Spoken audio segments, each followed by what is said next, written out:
preserve the rights we all uphold. For if we deny them what is fair, we build our own prison in despair. The fight's not easy, it never will be, but justice for one is the key to be free. We stand as Mavericks, together we strive, defending the rights that keep freedom alive. We're Mavericks of freedom, rebels in the fight, upholding every truth, protecting every right.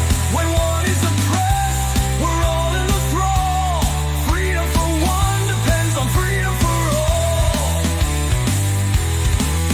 So take a stand, let your courage rise. Defend the truth, don't compromise. For the soul of the world, the writing's on the wall. Freedom for one depends on freedom for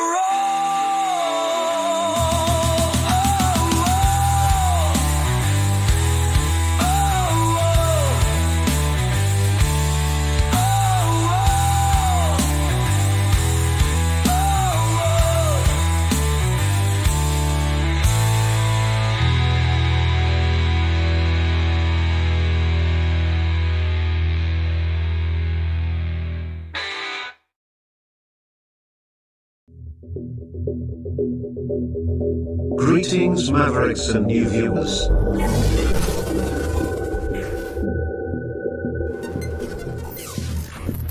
Tonight, direct and live from the Maverick News Network World Studios.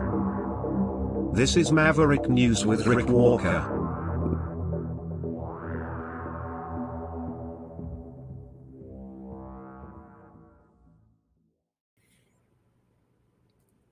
Welcome back, everyone, to the Maverick News Channel. The Universal Ostrich Farm has lost its battle in court. The Canadian Food Inspection Agency has been given the green light by a Canadian court to proceed with the cull of 400 ostriches on their farm. We'll bring you live coverage tonight of that story, and that will be the focus of tonight's broadcast. I know that we do have this new cabinet that has been announced by Prime Minister Mark Carney. We'll maybe touch on some of that stuff, but this story breaking even as we speak. We're going to bring you live coverage, and to help us along our journey tonight, where we will also bring you information that you are likely not going to see or hear anyplace else except right here on Maverick News. To help us on that journey tonight, we have Rudy Bruce joining us again, the freedom fighter, the one of the more prominent figures in the freedom movement in Canada right now, who has also been one of the leading advocates, voices of defense for these ostriches, in direct communication with the owners of Universal Ostrich Farm. He'll bring us right up to date, and he'll be on through the broadcast for us tonight as we look at what's happening right now, dig into what this is all about, the background, and keep you entirely up to date on where we're at with this imminent cull of these 400 ostriches, which a lot of people are pretty upset about, I got to tell you. But then I guess you already know that. Otherwise, you probably wouldn't be here tonight. Stay with us. There's a lot to unpack.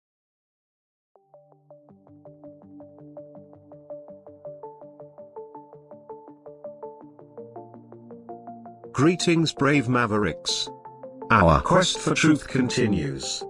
We go beyond fake news. Together we expose propaganda. Together we pull others out of rabbit holes. We are Maverick thinkers. We are all unique individuals, defenders of individual rights and freedoms, credible, trusted, grounded in reality. Maverick News, Maverick News. Defending free speech, free speech. Donate at freedomreporters.com. Do it now. Tomorrow may be too late. Maverick News. The world is watching.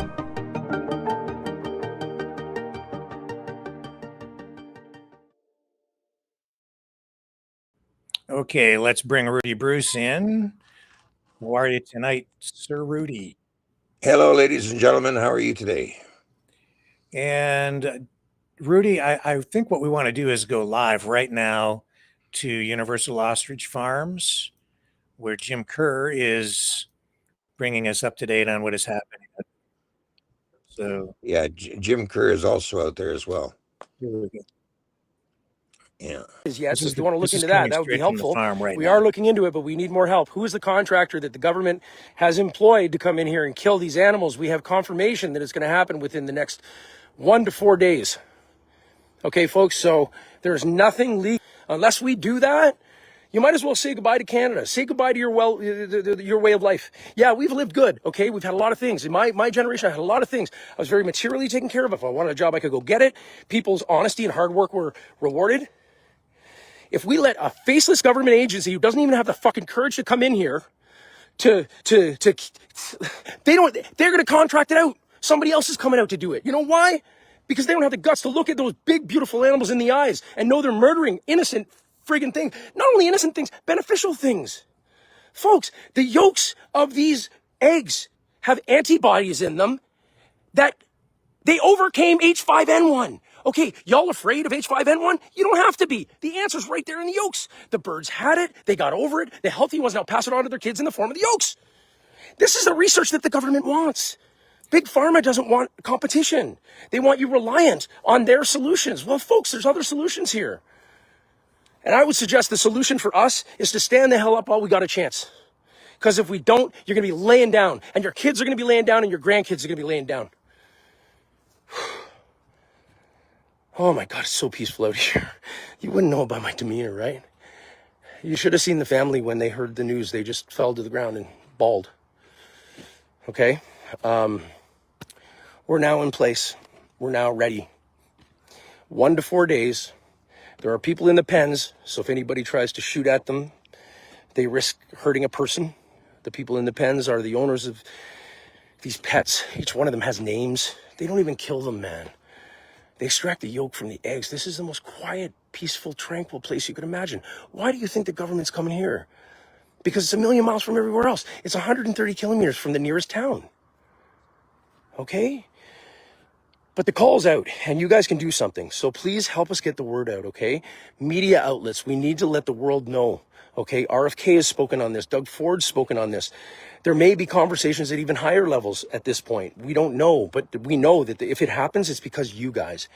You are powerful. Every single one of us is powerful, okay? Don't sit there and go, I can't do anything. I don't have money. I don't have time. No, you've got it all. You got the same as everybody else. You got 24 hours in a day and you choose what to do with it. Right now, I'm compelling you. Do something useful with your time to help a family who needs it. UniversalOstrichFarms.com. Okay? Go there, help them out. Get a hold of media outlets. Tell them you need to talk about the Universal Ostrich Farm. Okay? To save our ostriches. Folks, this is our chance to do something. We're here. We're on the planet. We have this ability to communicate. Like, I don't even know where the hell you are. I'm in the Edgewood, BC. Okay? But if you'd like to come here and you're of a peaceful heart and you're kind and you want to make it go well and you understand that we are here exclusively to save these ostriches, then you're welcome to come. And many, many more are coming. I've heard of crazy things happen. I'm not going to speculate. We'll see what happens. But ladies and gentlemen, you remember the Freedom Convoy? Yeah, you remember that? The thing about the Freedom Convoy that made it so beautiful was that all of these people from different backgrounds got together for a common cause. Now, the challenge with the Freedom Convoy is that common cause was against something. Folks, the time for standing against things is over. The time to stand up for things has just started. It's begun. And this is the front line of it. And we need you here. We need your support. We need you to call all the things. There's a one-click program thing that went out. You can go on there. You can send emails. You can call. There's so much things you can do. And you guys have the power. Have you ever seen the movie Ants? Yeah, you remember that movie? Where the grasshoppers were so afraid that if one of the ants knew that they could stand up, then the other ones would. Well, folks, the ants here at this farm are standing up on behalf of the ostriches. They're inside those pens right now. that'd be pretty damn ugly if some people go in there with bad intentions. There was somebody who had went in there at one point with a leather jacket and got his whole side sliced open. These things are monsters, man. And the roosters are very, very protective. So this is however this is going to go down, folks. I don't know, but you can help at home right now. Okay, filing complaints with the CFIA. You know, talking to your neighbors, man. Get a copy of Druthers. Hey, Druthers, shout out to the people telling the truth that the Canada can't handle. Get a copy of that. Last month's was the Ostriches. This month there's a follow-up story on the Ostriches. Get yourself informed as to what this is. Dude, this is a challenge. You know what it is? It's like life versus death.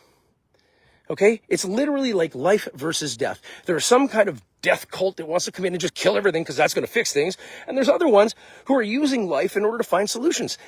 That's what's happening here, folks. If you appreciate life, if you love the beauty of our planet and the beauty of our wilderness and the beauty of the ability to be able to eat food that grew from the ground, and those that ate from the ground instead of a lab-grown meat with some kind of injection that you're going to pay for through your taxes, come on now. It don't make no sense. Okay? Our immunity is something that we've always had, and we'll always have it. And we're immune to bullshit when we start standing up for the truth. The truth is these folks need your help.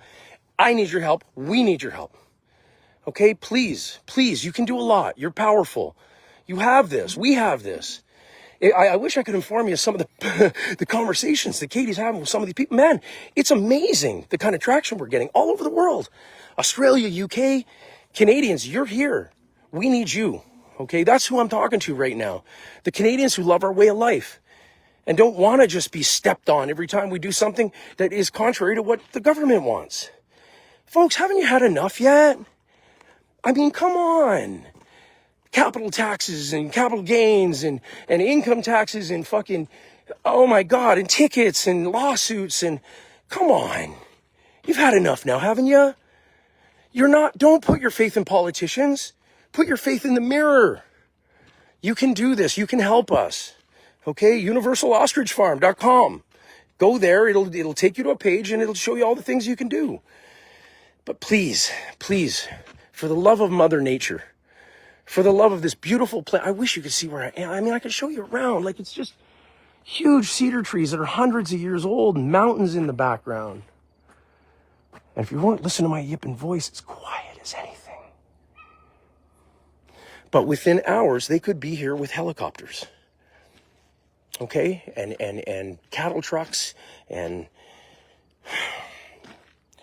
okay, please help us. We need you. I thank you. I love you. Thank you so much for helping me help these folks. And let's stand up for something, man. Come on. The weather's nice. There's lots of space. Come on out. I know it's a couple days out of your life, and you might get in trouble with your boss, and you might lose a couple of bucks. But so what, man? Go down fighting. Come down fighting with us. We're fighting this to the end, and we need your help. So anything you can do, I really, really appreciate it. And what a time to be alive, huh?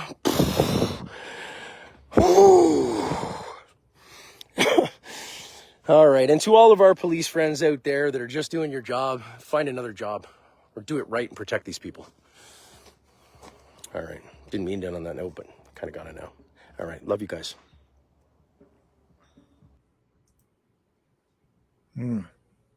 Crazy. This is if you want to know what the definition of insanity is, this is it. Because this is insane. When they want to kill off innocent birds that are not a threat to anybody. Okay. I mean, these birds are doing good. I mean, with the research they're able to offer, as you heard Jim Kerr was talking about, this is a monumental thing when, I mean, this is for everybody. I mean, if you don't understand what natural immunity is, this is it. Okay. This is natural immunity. The big pharma cannot patent these ostriches' immune system because it's natural. Okay. And that's what this is really about. Somebody with a lot of money is trying to wipe out these birds and be able to patent a system or vaccine that is similar to these ostriches. Because if it's man-made, it can be patented, but if it's natural, it cannot be patented. Okay, and this is what this is about. This is exactly what this is about. They want to wipe out natural immunity so that you're relying on their patented stuff. Okay. Now, if they have the opportunity and they're taking it, if they get away with this, that's it. Okay, you're putting yourselves, everybody, you're putting yourselves further in the hole to this. So Jim referred to the Freedom Convoy, which brought a lot of people up because they were opposed to things like masks, right? Yeah. Yeah, because people don't want masks. Didn't want to get locked down. And of course, opposition to vaccines, vaccine mandates, right? Mm-hmm. Concerns about mRNA, about genetically modified COVID virus, injections derived from COVID antigens, right? Mm-hmm. Against, you're encouraging people to take a stand against injections of such things, especially genetically modified or even portions of COVID virus into creatures for research, right? And vaccine mRNA research. Mm-hmm. That's really kind of what it's coming down to. And I guess in the View, I think Jim has also referred in other videos, and maybe he did previous to picking up the live feed, concerns about World Health Organization, World Economic Forum, Mm-hmm. and ties to all of this, those kinds of research. I guess that's really the contrast here that we have before us. Is that what we're trying to illustrate for people here? Is that the birds in this case are all organic and natural, and that's why you're encouraging people to go, because you want them to be opposed to support organic versus synthetic, Man-made, essentially man-made. man-made bullshit. Look at COVID-19 with what it did. That was all man-made genetics. Okay, and the autopsies after the injections rolled out. And The keep in mind here, Rudy, that we have to be a little bit careful because we're on YouTube. Well, the autopsies, look it up, okay, as to what was happening. It was horrendous. Okay, I don't even have to go into that. It's out there. Right. It's horrendous what they did, and when you're talking a man-made substance, it's not 100%. Okay, there's a lot of flaws, and a lot of corners are cut in order to put it out there to the public. Yep. And if you did your research on what happened with that, you would understand what I'm talking about, because it was horrendous. Okay, and they didn't give a shit. They didn't give a care about what damages it did, and it did a lot of damage. Okay, now these birds is a natural immunity. They cannot patent this immune system. They can't patent it. It's natural. Okay. Yeah. And it offers a lot of benefit to mankind with what its abilities are. Okay. Now, that's the whole meat and potatoes of this thing. Is they're wiping out something that is beneficial to mankind here. Okay. This is why this has got to be a big thing. This is why we've really got to take a look at this seriously. Because if we let them get away with this, which it's like they're gung ho on this, okay? If this happens, which it looks like it's going to. Yeah. Oh, it's going to happen. I had Karen Esperson, Katie's mother, on the program. Must have been 4 or 5 days ago, maybe a little longer. Because of Are you able to play that? I've got a couple of clips from it. It was like a long 1 hour interview that I had with her. She's Audio. very informative. She's very, Mm-hmm. very knowledgeable about what's going on with Yeah. that research. Yes, interesting research that they've been doing out there. How much information have they shared with you about that? Well, I've just picked up a lot of the information that I could gather, but Mhm. I mean, they're more in tune with the type of diseases it's able to stop. Okay, Mhm. Mhm. H1N1, I think, was one of them, and there's many others. Okay, this isn't just one disease. This is a lot of diseases. Okay, Yeah. and it's absolutely insanity what this course of government is taking. Okay, I mean insanity. Okay, Mhm. and it doesn't stop there. It's not going to stop there. Okay, with them getting away with this goes further. This goes right into your food supply. If they are able to affect your food supply, which is what they're kind of doing, um, that's going to cause catastrophe.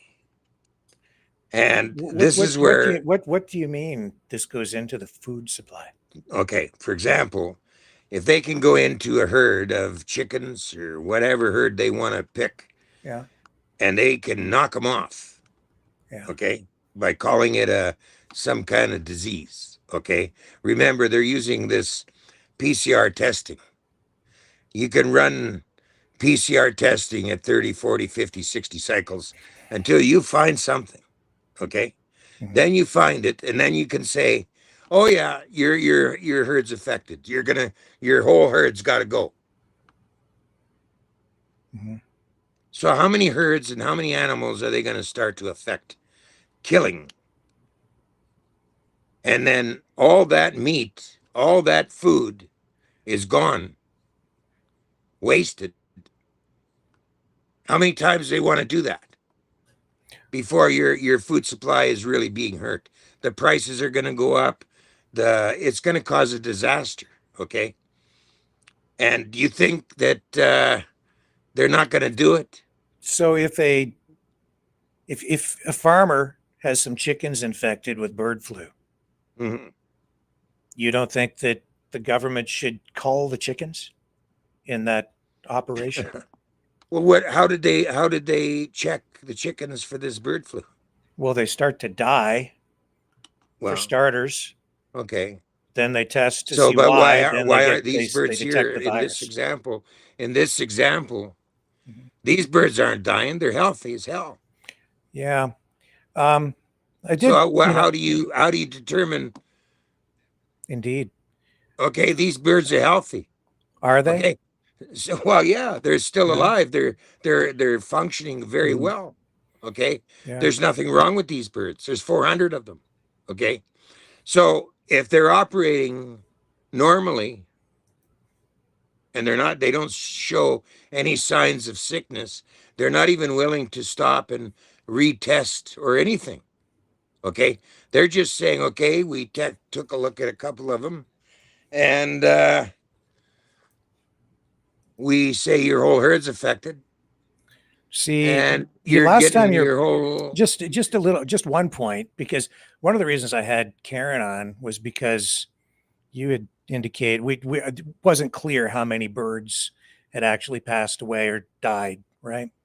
Mhm. From that when you were on the last time, and you Yeah, indicated that two had died, and that two had you, died, to my knowledge. yeah, and then you I found information that said 69, and then you suggested that that might be a lie from the media. So when I had Karen on, she did confirm that Okay, they had like 69 birds die.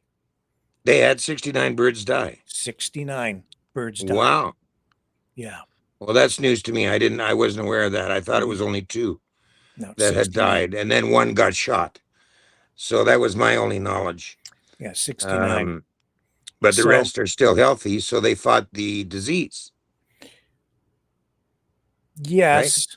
Yes. The CFIA, when I showed you the CFIA response to all of this the last time, though, because I'm just trying to be balanced in our Sure. coverage here, right? Sure. They indicate that ostriches are, first of all, they are more likely to survive a bird flu because they are much larger than a chicken and they have very strong immune systems to begin with, right? Mm-hmm. As a result, though, they can be very efficient asymptomatic carriers of the virus. So they can appear to be perfectly healthy, but still carry and transmit the virus. So I didn't just take CFIA's word for it. But after I spoke to you this afternoon, I was poking around a bit, and I did find some scientific journals to see if there's any actual support for that. Mm-hmm. And there have been studies done. And I found at least 5 different references in scientific journals where that kind of research has been done, does indicate that these ostriches can be very efficient transmitters of bird flu viruses and Mm-hmm. still and be asymptomatic, like appear completely healthy, but still be carrying the virus and transmit it. So this is a concern. Then today, after the court ruling, I went to find what information I could on the court ruling, and there are reports from some media out there in BC, and the concern from the judge today in his ruling was that, oh, here's another one just to show you that I'm trying to be thorough. Mm-hmm. And here's another scientific journal just talking about the transmissibility of the virus from ostriches. That's that one. And here's another one. And there are a number of other scientific journals where this is out there as well. But the judge today in his ruling made reference to the fact that the droppings from these ostriches and other birds too, the virus can't. Here it is right here. I'll show you. This is Castlegar News from just a few hours ago. And so at the bottom here, the judge says,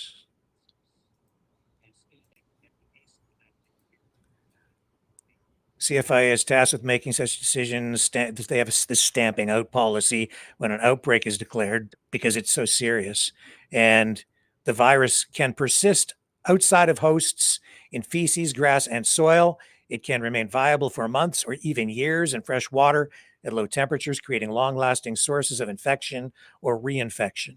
That's from the judge's decision. This is Judge Zinn, Russell W. Zinn. Heard from lawyers representing both sides. And he said quote, I dismiss both applications for judicial review.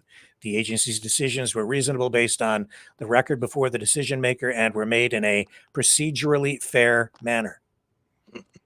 And he does empathize with the owners, Katie and Karen and the family. Says, nonetheless, such personal losses must be weighed against the broader public interest in protecting public health and maintaining trade stability.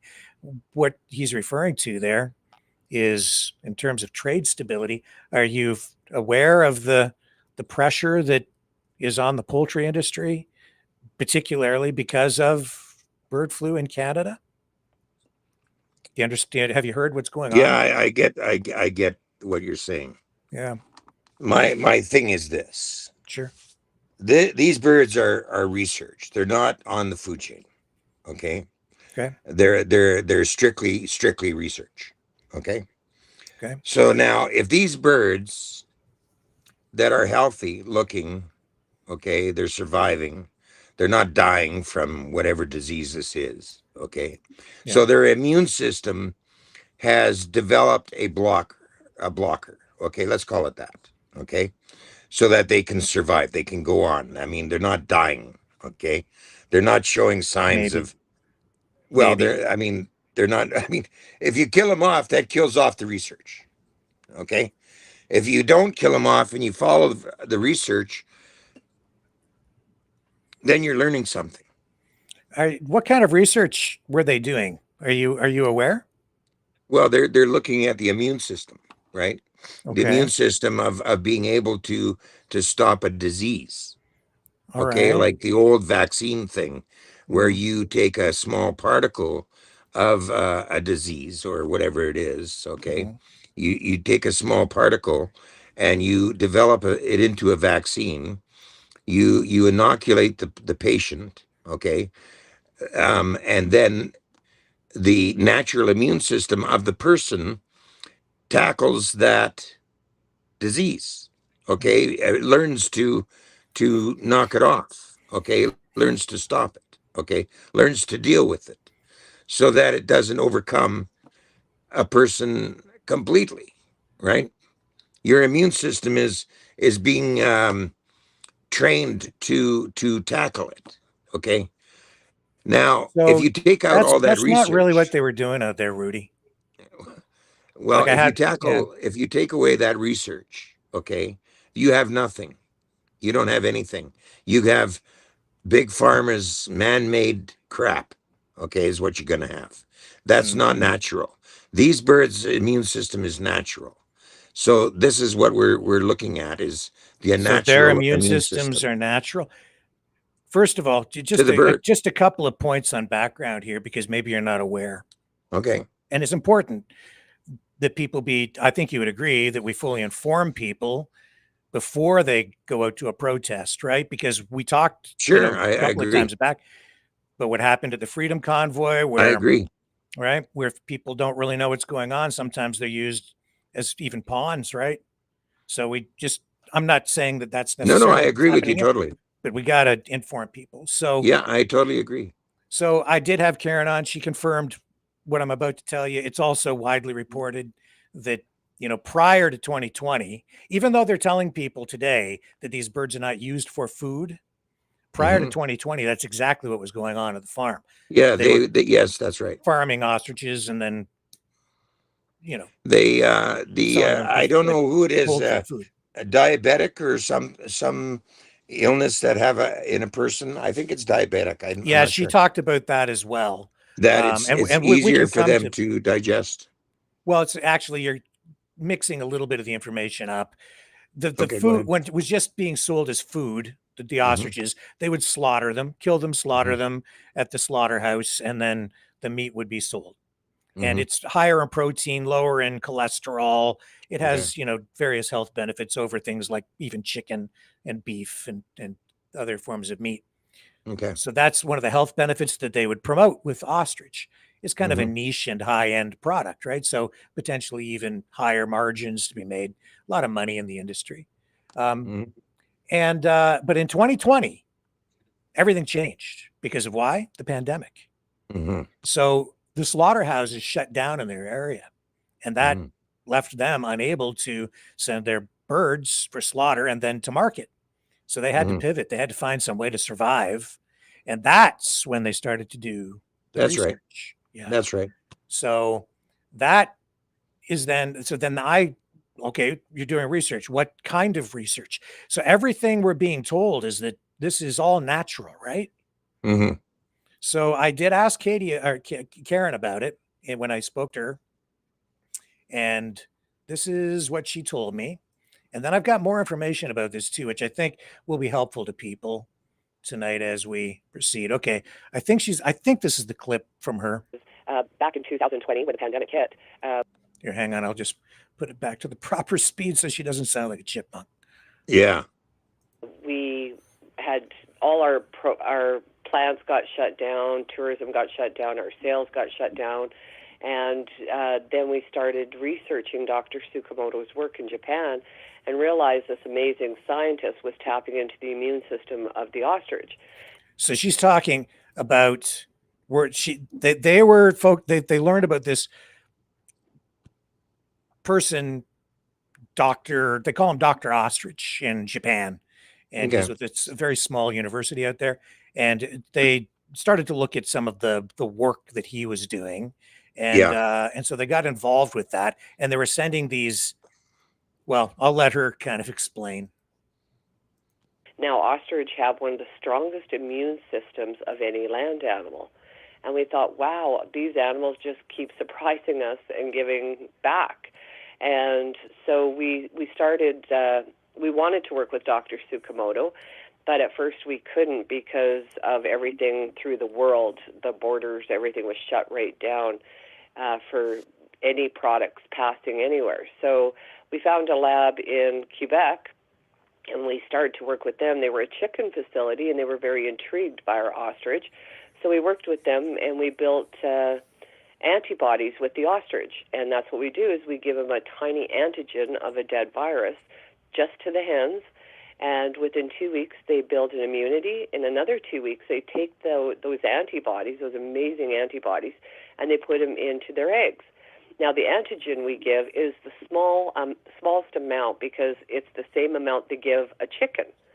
So we were like, wow, if we only need that tiny bit that they give a chicken, well, then nothing's going to happen with our birds. And we did monitor, check them, because we love them. They're our pets. And they had no fever, nothing. They went on to clucking. We walk amongst our birds, so when we give the antigen, they didn't even know they were getting it. And they went on and started to lay the eggs. We had them tested, and we were like, oh, my goodness, we're 98% effective for COVID-19 antibodies. 98% effective. I remember hearing that there was a certain kind of vaccination that was supposed to be 98% effective. What is an antigen? An antigen is, like I was saying earlier, you're putting some like you're putting in a small portion of the so-called disease or something to for the antibodies of the natural immune system to kick in, and it develops an immune system. It's working with the immune system. Okay. Yeah. And so then it's coming up as being an effective method of taking out a disease. How do they? So in 2020 they pivot to this research, and before they got into the bird flu stuff, they started researching with COVID. So their research involved injecting COVID antigen into these birds. So does that sound natural? Well, it's the same as a vaccine, the same principle as a vaccine. It's the same principle. Right. So you're looking at the immune system of what the ostrich is able to do. Okay. And then you're able to research that part of it to find out how you can utilize it to kill off an entire disease problem. Okay. Right. This is a natural way of doing this. This is natural? It is natural because it's coming through a natural bird. Okay. But it's not something Rudy, that's they're injecting. But it's still natural. They're taking what may well be a man-made virus. No. And then COVID. No, you're taking a known virus of H1N1 or whatever that is. No. Well, they did that later. But starting in 2020, they were working with COVID. COVID-19. So they were looking to see if they had an immune system, they were looking to see if they had an answer to solving the COVID problem. Okay, with a better they were running vaccine. an open air biolab, and they were injecting the birds with a neutralized COVID virus. In fact, I went and I found more information on this Dr. Ostrich or Dr. Yakamoto or whatever. I can't pronounce his name right. I found some more information about him. I've got some of his stuff lined up here because so what he was doing is he was researching masks. initially. Okay. That's a good one. That's a good one. Yeah. So he was trying to develop these masks that were impregnated with ostrich antibodies so that they could detect COVID, because apparently they would glow in the dark or something when the virus would come through the mask. So he also has ostriches, and then they were doing the same research at the farm in BC. And what they would do is they would, as Katie was explaining, and I listened intently, they would go through the flock and they would inject these hens with this COVID antigen, a derivative of the COVID virus, to stimulate the immune systems artificially so that they would then induce antibody production, which would, and then the antibodies would then be present in these eggs, which they would then sell or make available to initially this laboratory in Quebec, which she referred to. All right. And then later the lab was shut down, or actually was purchased, she said, by some other company. And then their contract with that lab ended. They no longer wanted the eggs for whatever reason. And then they started to work directly with this researcher guy in Japan, directly with him. So I'll just run this. He's developed masks, some lozenges impregnated with ostrich antibodies, and he's trying to develop a nasal spray also impregnated with the antibodies, and some sort of a tonic that you spread on your scalp to grow hair. Put it under ultraviolet light, and if this happens, that means COVID-19 is present. This is a new technology developed by Japanese scientists. Face mask filters are coated in ostrich antibodies and will glow around the nose and mouth area when exposed to ultraviolet light if COVID-19 is detected. A team at the Kyoto Prefectural University came up with the idea after previous research showed the birds have strong resistance to disease. So that university is very small. It only has about 1,800 students. And I'll just let it roll. The university's president, Yasuhiro Tsukamoto, hopes this technology will help reduce asymptomatic transmission. If asymptomatic people wear these masks all the time, I think it's good because they can. So he's pro-mask, and he is promoting the idea that people should wear these masks all the time so that if you're exposed to COVID, it will show up and glow in the dark. To find out if they have COVID. So basically, the advantage of this mask is that asymptomatic people can easily detect the coronavirus. In a small study, test subjects wore the ostrich antibody mask filters for 8 hours. They were then removed, sprayed with a chemical and tested under ultraviolet light. Now the team hopes to go one step further and develop the masks so they will automatically glow without special lighting once the virus is detected. And it may not be long before you can get your hands on one. Tsukamoto says his team plans to merchandise the masks by July 2022. Hey everybody, it's Tony Robbins and Dean Graziosi. And they did develop these masks, and he has sold, I guess, a lot of them, something in the neighborhood, I believe, of, oops, come on back there, Rudy. I lost you. Like over 1 million of these things so far. Wow. And they're taking it a step further now. What he's trying to do is prove, and he has not proven this scientifically yet, that the antibodies impregnated in the masks will kill COVID or neutralize it and keep people healthy. I need to take a real short break here. We're going to come back, and I'm going to show you the other stuff that they've been doing, and this is what the farm has been involved with as well. Stay with us.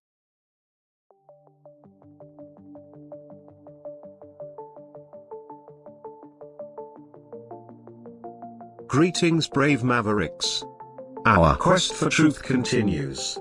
We go beyond fake news. Together we expose propaganda. Together we pull others out of rabbit holes. We are maverick thinkers. We are all unique individuals, defenders of individual rights and freedoms, credible, trusted, grounded in reality. Maverick News. Maverick News. Defending free speech. Free speech. Donate at freedomreporters.com. Do it now. Tomorrow may be too late. Maverick News. The world is watching.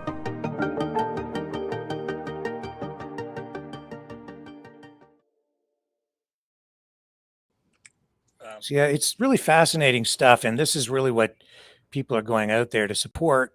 And here's the research again. This is a promotional video now by Dr. Ostrich from Japan. Our guest today is Tsukamoto Yasuhiro, a doctor of veterinary medicine and president of Kyoto Prefectural University. Tsukamoto works with antibodies, which have the ability to neutralize viruses. He extracts antibodies from ostrich eggs, which he uses to develop treatments to prevent viral infections from influenza, SARS, MERS, Ebola, and more. In 2020, his company began the commercial sale of face masks designed to help protect against the novel coronavirus. He's developed similar antibody masks for other diseases in the past. You know what novel means, right? It's new. Like the COVID virus, right? We all remember that. Yeah. To date, he's sold 120 million units. Pretty big money. Oh, yeah. He's also conducting joint research using ostrich antibodies with Harvard University and the U.S. Army. There's some connection to those universities, but I don't believe those universities were actually involved in the actual research that he does. And the standards that he's using are not, shall we say, standard. Tsukamoto's work has attracted much attention and interest from around the world. He spoke to us about the potential of his research. I've been taking care of ostriches for more than 20 years now, and the birds are just not very bright. For example, they still don't recognize me. They have a very short memory span. In fact, they've come at me aggressively. I've gotten drop-kicked. I've even gotten my leg broken before. That's an important point there, actually, because as much as they're being called pets, Rudy, these birds are actually dangerous. And if you get close to them, they can kill you. Right? So if anybody goes in there, just a word of warning, if you go near these birds and you're protesting, maybe think about that, because this guy, this Dr. Ostrich, just told you he personally has had his leg broken when being kicked by one of these birds. They're livestock in my view, not. Well, naturally, yeah, I agree. They're livestock. I mean, it's an animal. Yeah. I mean, it's not a human. They're bird brains, but they have a hidden power inside of their bodies. And I think that hidden power has the potential to save humanity. This is the ostrich antibody face mask Tsukamoto developed to protect against the novel coronavirus. The surface of the mask is coated in antibodies extracted from ostrich eggs. These antibodies help block the virus. Genetic information about COVID-19 was made public in early 2020. We used that to genetically engineer coronavirus spike proteins. So he's genetically engineering COVID spike proteins based on the digital information that has been provided on the novel coronavirus. Does that sound natural to you, Rudy? No. It doesn't sound very natural to me either. Let's continue. Those protrusions on the surface of the virus. We then inoculated our ostriches with the antigens, which created antibodies in their bodies. We then extracted those antibodies from their eggs. Then we conducted experiments to test effectiveness. Our masks are thoroughly coated with antibodies. The company's anti-COVID-19 masks hit the market in April 2020. Did you see what this guy's doing? Unbelievable. This dude is injecting himself with the genetically engineered COVID antigen. Unbelievable. Isn't that freaking weird? That's unbelievable. It kind of freaks me out. To injecting his ostriches with the detoxified spike proteins, Tsukamoto made it a point to test the antigens on himself. That's not exactly standard practice for authentic research, but this you just watched him do it. He said he did it. You've seen.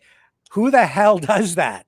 Okay, this sounds like Dr. Jekyll and Mr. Hyde. Well, this is okay. This is what's going on. I started my career studying infectious diseases. Whatever we develop, I feel the need to test it out myself first. So I inoculated myself and conducted blood tests to see if I had produced antibodies. Okay. Our ostriches are very important to us. So we want anything we inject into them to be safe, to be properly tested. Tsukamoto's work would not be possible without his beloved ostriches.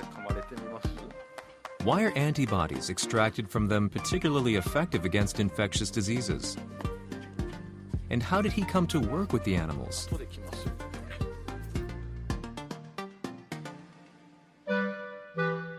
He says that his childhood experiences steered him toward veterinary medicine.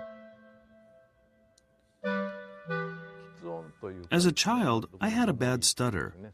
When I was 9, he became a lecturer at his alma mater. Goodbye blood pressure meds. I'm throwing. Wow. Yeah, that's it. That's as far as that goes on that. That's doesn't that blow your mind? Do you understand the unmasked? This guy's off the wall. I agree. I agree. I think he's off the wall because we've done on the spot. What do you call it? I don't know what you call it. On the spot with masks. With masks tests. On the spot test. Okay. Yeah. We have a. In fact, we did it on at one of my speeches at the Regina legislature. Yeah. Again, we have to be careful because we're on YouTube. We're walking a fine line here, and there was everything a I'm mask. saying right now. They had a mask on a gentleman. And they had a device that could register the CO2 levels and the levels in the mask. And you could see, and I even had this done in my doctor's office. My doctor came in wearing a mask, and I have no mask, never have worn a mask. And he put the oxygen level thing on my finger, and I'm at 96, which is normal. Okay. He put it on his finger. He's got a mask on his face. His was quite severely down because he's got a mask on his face. So you're depriving yourself of oxygen, okay, with these masks. Now, for this doctor that we just showed on your show, to develop a thing that affects your oxygen level, what kind of an approach do you think that is? I know people, I think probably the majority of people in our audience have been concerned, to say the least, about masking, mask mandates, freedom as it relates to that. This is something that a lot of people are very, very opposed of. Like, how many people around here in Canada got the no more masks, right? Signs to put on their lawns. How many people went to protest in shopping malls because of mask mandates to get in, things like that. It's too bad we don't have the statistics on how many accidents that they caused, these masks, okay, because they were deprived of oxygen. And there have been a number of incidences that occurred because people were losing their oxygen and passing out and stuff and all kinds of shit. And so this is just too bad we don't have that. This is just one of the things that, you know, I've found as I've been on this journey learning what's this protest is about, what these ostriches are about. So they're working at the farm directly with that doctor, and their antibodies being used to produce these masks. Well, So- that's the wrong approach. Okay, Well, I'm that's going to say that that's right what now. they've been doing. But there's a lot more. We're just getting started. Yeah, So, but that's the this wrong is in approach. 2020, and that's what they started to do in 2020. And just also to illustrate for you what we're talking about in terms of genetically modified, I found another trade journal of sorts, and here it is here. So I took a screenshot for you just to show that I'm not making it up, and this is directly from the good Dr. Ostrich himself, and this is in Bioscience, and this is Dr. Yashiro Sakamoto, Dean of the Graduate School of Life and Environmental Science at Kyoto Prefectural University. And it says right here, he's the co-CEO of Ostrich Pharma USA and has injected a genetically engineered pseudovirus into ostriches, and antibodies are then purified from their eggs. So definitely what we're talking about here is a genetically engineered man-made pseudovirus Yeah, that they've that's been injecting into those ostriches. yeah, that that's everybody not is, yeah, that's not a natural immunity. That's no, something I don't else. think so. That's something. That's not what I'm. Now here's my next thing, Rudy. It's like that was in 2020. The research has been ongoing, and people are concerned about vaccinations for humans. Yes. And the repetitive schedule of vaccinations for humans, concerned about that and how that might affect our immune systems. That's been a major concern, right? If you keep getting vaccinated, That's people right. that it might diminish your immune system. Well, what do you think's been going on at the farm? They've been injecting the birds over and over and over and over and over again since 2020, injecting them to stimulate their immune systems to induce the production of antibodies. That's why those eggs are rich in antibodies. The induction of the antibody production is only works for a while. Then they have to re-inject them again to re-stimulate the immune system to reproduce that result. Wow. So this has been going I on. didn't realize that was going on. Yeah, well, a lot of things that you see, that's the thing about news and information and journalism is sometimes it's not what people tell you, it's what they don't tell you. Right? Yeah, I was under the under the under the gauze that this is a natural immune system of the bird. Not that they're shoving a bunch of yeah. This is new. This news. is all new information, right? Yeah. This is news to me. Yeah. There's more. And I Wow. my heart goes out to Katie. My heart goes out to Karen, and I get it. Nobody wants to see these birds die, but at the same time, I'm doing my job. I'm just trying to provide balance here. I got no axe to grind. I'm just doing my job. Yeah. Okay. And that's why I But had her on the program. Let her speak. Jim Kerr, we just ran what he has to say. I want to talk to you because you've been involved in this. You're encouraging people to go there to protest. We just heard Jim Kerr say, come out here. Don't listen to your boss. Don't worry about your job. Yeah. Just come out. If you get in trouble, this is worth it. These people, he says, are putting their livelihoods on the line. He says, they're standing up for other people. It's the least you can do. Come out here. I don't know that I would ever, Rudy, encourage people to go to a protest and jeopardize their employment in order to do it, because that's putting their family's stability in jeopardy, right? Yeah, that's right. I don't know that I would but encourage see, now that. you're bringing into this another equation to what's going on here. Yeah. And that's why I knighted you a long time ago, because you're open to listening to all sides of a story. And that's what we're doing here tonight. We're just trying to provide balance, right? Yeah. Now, my understanding was, and my thought is that if it's a natural thing, they can't patent it.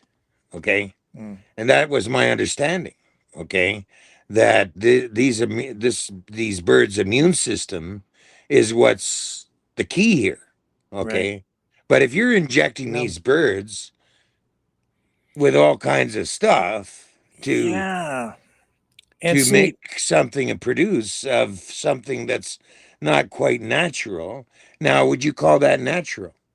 right. And here's some other questions that really I think still need to be answered. Like, is this proper science? Because if you are conducting valid research, you need Mhm. control groups and Yes, you need to isolate, in this case, your birds to make sure there are no external factors that's that right. could invalidate your results. That's That right. means you can't have them exposed to other viruses. You Hmm. can't have them Hmm. exposed even to other animals or Hmm. bacteria or anything else that might pollute your Jeopardize the data. science. Right. That's right. Jeopardize the So, data. how was this research being conducted? They're injecting the birds over and over and over again, and then they're left to roam outside Yeah, in the they're open outside air in a big pen. in a big pen. Hmm. And then how did they get the bird flu? The ducks, the wildlife ducks, Yeah, is how they my is speculate. my understanding. That's what they're saying. The ducks Yeah, flew overhead, landed or whatever, and infected the ostriches. right. So my question is, and I hadn't really thought about this when Karen was on, but how can you say that you have valid research when you don't have an isolated control group and you've Mm-hmm. left your ostriches to be exposed to wildlife that then infected them? Or that they could have affected the wildlife. There's the other issue, right? That's So the if other you've got equation. these ostriches and they are carrying a they're virus, being subjected to an inoculation of if some something sort. can get into that pen, then It something can can't get leave. out. Yeah. So I That's mean, where the if the CFIA duck is concerned, right? if the duck is eating or consuming something that the ostriches threw off, Right. okay, and that's how The the duck got feces, infected. the feces. Feces. Okay. You step in If it, the that's bird how get the duck can get infected, or or any other other birds, animal a or blue any other jay. animal, And we're seeing that anything. this virus Yeah. is being transmitted now even to pigs. So this is a big concern. This is a new development. So it's spreading like wildfire. Yeah. This is Big, interesting. big problem. Yeah, this Also, is interesting. just to You're backtrack you're a little bringing bit. up a very interesting point. Yeah, and this is a valid concern for other farmers, not just, in BC, but across the country, poultry farmers in Hmm. particular. Yeah, So you're bringing up an there interesting are point. already serious restrictions on Mm-hmm. what poultry farmers, chicken farmers can do, Mm-hmm. where they're allowed to trade. Some farmers aren't allowed to even sell their product right now because bird flu has been detected in their area. So they're isolated areas of restriction that the government has imposed. And the reason they're doing that, Rudy, is because if the virus spreads too far, Mm-hmm. the entire Canadian poultry industry could be shut down, and The food supply. other countries may stop accepting exports of Canadian chickens and Mm-hmm. other poultry products altogether, which would be Mm-hmm. devastating for the industry, devastating Mm-hmm. for the Canadian economy, Mm-hmm. and it is already spreading. It is a big Mm-hmm. problem. That's why you've had the culls in the United States, which some people are very opposed to. But if they don't stamp it out, it spreads too far. The entire industry is in jeopardy. Mm-hmm. Every farmer. And then the other thing that will happen is that if you get chickens more farms infected, you're going to have even bigger culls, not of like 400 ostriches, but Mm-hmm. of potentially millions of birds, Mm-hmm. millions, Mm-hmm. millions. That is the threat to the food supply. It's not the Mm-hmm. government trying to shut down the food supply to kill us. It's the other way Mm-hmm. around. They're trying to stem the flow of the virus to protect other farmers and the entire industry. And they've Mm-hmm. been at this for quite some time. They don't have a vaccination or anything that they can administer to the birds to cure them, to stop this. And chickens being smaller, they will die off. And the other thing is, if they become infected with the virus, they're no good for food. You going to eat one? I wouldn't eat That's one if it not was the way it's infected with supposed bird to flu work. because That's not the way it's supposed to work. No, because You're supposed to be getting clean, healthy food. And the virus is right? transmissible to human beings. So Mm. if it does get into our food chain, Mm-hmm. you could die. Mm-hmm. Mm-hmm. That's what's on the line. And if it gets transmitted to humans and it spreads through humans, we've got another pandemic on our hands. Mm-hmm. Mm-hmm. So this is So you've opened up Pandora's box. And because ostriches are known to be, at least in some studies, efficient transmitters of bird flu asymptomatically, so they can appear healthy. And Karen said on the show, I can tell if they're sick just by looking at them. No, you actually do need to test to determine if they should be allowed to test them. Or if the virus is present. Right? Yeah, but I mean, that's the thing, though. I mean, they're preventing them from testing these birds. No, they're preventing them from doing their own testing. No, they wanted them tested. No, they because here's why, Rudy. Mm-hmm. If the government is responding to a serious issue involving both agriculture, public health, economic issues, that's why the CFIA has so much power, because it's all these things. It's human health, it's the health of the animals, it's the health of the economy. And so when they move in and they've got an emergency on their hands, and this virus is detected someplace, it's so dangerous. And not just in this, but in other instances, for various scenarios, they have a lot of power to bring to bear. And if you go into a farm and you have some legal precedent set where it's like, no CFIA, no government, we're going to handle this our way. We're going to let herd immunity take place. Or then the guy down the street says, no, I'm going to do my own testing. Or no, I want you, government, to get involved. You see, you can't have a piecemeal approach, because if the government's going to respond, it's like the law has to apply to people evenly all the way across the board. And if you have a program and you give the authority to a government agency to respond, to preserve public health, to protect the economy, to protect to protect farmers in general, you need an even-handed approach, and everybody has to be treated the same, right? So you can't give an exemption to one farm.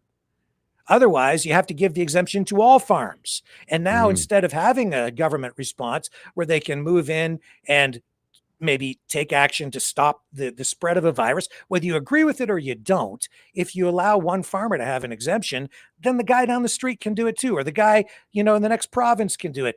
And that can put things into chaos and disarray, in which case then you don't have a government response at all.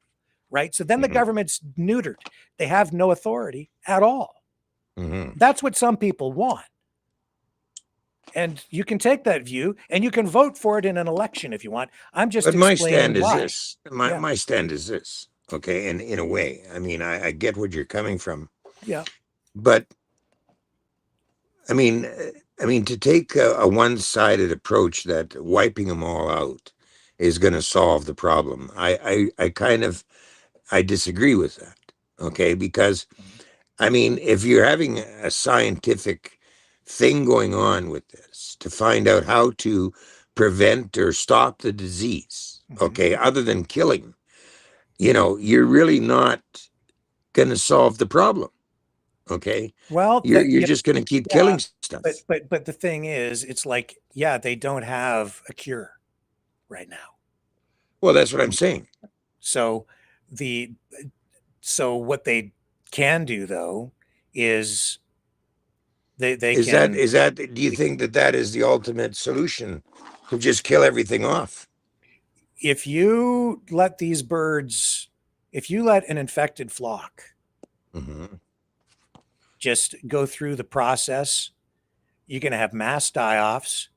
I guarantee that, you're going to have a much faster spread, and because they're all in close proximity, and you're going to elevate the risk of transmission to human beings. In fact, there has been spread to humans people have become ill and died from it. And it's a very, very serious matter. The thing here's how I kind of see it too. And this is me editorializing a little bit. Livestock, animals, period, do not have rights. They're not like people. It's not like the pandemic. It's not like the lockdowns involving people. And I didn't agree with the government approach then either, Rudy, the way that they handled things, because I didn't agree with the way they locked down the healthy people, which is what they did. They're not even doing that here. They're not locking down or preventing other chicken operations, say, with healthy birds to continue to operate. We have a robust and still fully functional poultry industry because of the policies that the government has implemented, CFIA, over the last, number of years, however long bird flu has been present in our country. So they have been successful in keeping it under control, but not solving it, because there is no ultimate solution yet. So there is that. So they're not even going as far with the poultry industry as they did with human beings during the pandemic. But I didn't agree with what they did during the pandemic. But we have to keep in mind that, you see, people who advocate for animal rights really, in my view, legally don't have it right, because animals themselves don't have rights. What we actually do in our society and in liberal democracies is we limit the rights of human beings in order to protect animals, because we as a society have collectively decided that it is unacceptable to be cruel to animals. So there are limits on what people can do to animals, making it illegal for someone to cruelly kill an animal or unnecessarily kill an animal. So you're imposing restrictions on human beings and what we can do to animals, not enforcing the rights of animals. And in this case, and in all cases where animals are concerned and human health is at risk, when the economy is at risk, and we're talking about livestock, not pets, which in this case have been personified by the protesters to sort of give them names and create, an emotional response from people so that we feel sorry for the birds, because it's an information warfare campaign that's underway out there in British Columbia tonight. I get it, right? I get it. And a very effective, good speech by Jim Kerr, right? But keep in mind, these birds are livestock. They can kill you with a single kick. They're not pets. This is not something my understanding, at night and cuddle, right? My understanding, though, was I wasn't aware that they were hitting these birds with all these inoculations. Yeah, I'm not. My understanding was that we're operating under a natural immune system. I'm going to blow your mind at the end. I bet you will. And I pretty much guarantee you're going to be with me by the time we get done. Okay. So anyway, but I mean, I was under the understanding that it was a natural immune system we were after, that they were producing an antibody that would tackle diseases. Now, here's the thing. Okay, yeah. So antibodies, right? What do you do with these antibodies? What are they going to do with these ostrich antibodies? Well, I mean, you develop them for a vaccine, don't you? Well, do you know what happens if you inject an ostrich antibody into a human being? What? You could die. Oh, really? Oh. Because it's a foreign object. If you take just these antibodies the way that this doctor is using them, your body would reject it in much the same way that, in fact, in the same way that it can potentially reject an organ in an organ transplant. That's why you have to go through blood type. Sometimes you have to get a word from a relative, right? Yeah, not one size fits all. Right. So what they have to do to these antibodies is they would have to humanize them through a genetic engineering process again, and to develop them into something more. They're a long way from that. And even the science, as I've looked at it, Karen said to me that the federal government has been rejecting their science. They won't accept the science. And as I sit back, Rudy, I have to say, I kind of understand why after I look at what's really been going on. Because the first of all, not properly controlled groups. Secondly, I'm not sure that they even were informing the government that they were doing this research to begin with. I don't know what the regulations are, frankly. So these are questions, as less more than statements here right now, but certainly not a properly, in my view, control groups. You don't have, like, where are they getting, where do you go and get a COVID antigen genetically engineered to inject into birds? Can I go buy one at Walmart, or like, where am I getting this? Where are you getting this stuff? No. And what regulations are there? Are you not concerned about what was going on in the Winnipeg lab? Were we not concerned about what was going on at the Wuhan lab, right? And here's somebody operating a farm, injecting this stuff into birds repeatedly over and over and over again in an open air biolab. And, I have to wonder, what happens if something goes wrong? What happens if the immune systems of these birds has some reaction that is unforeseen? What happens this is all new. It's the research. proper study, I agree with you. The proper study, I don't think has been Don't reached. you think that there should be like really strict biosecurity there to make sure nothing gets in or out? That's and yet right. we've got ducks flying infecting them with bird flu. This is the second time they've had like an infection. Not the first time.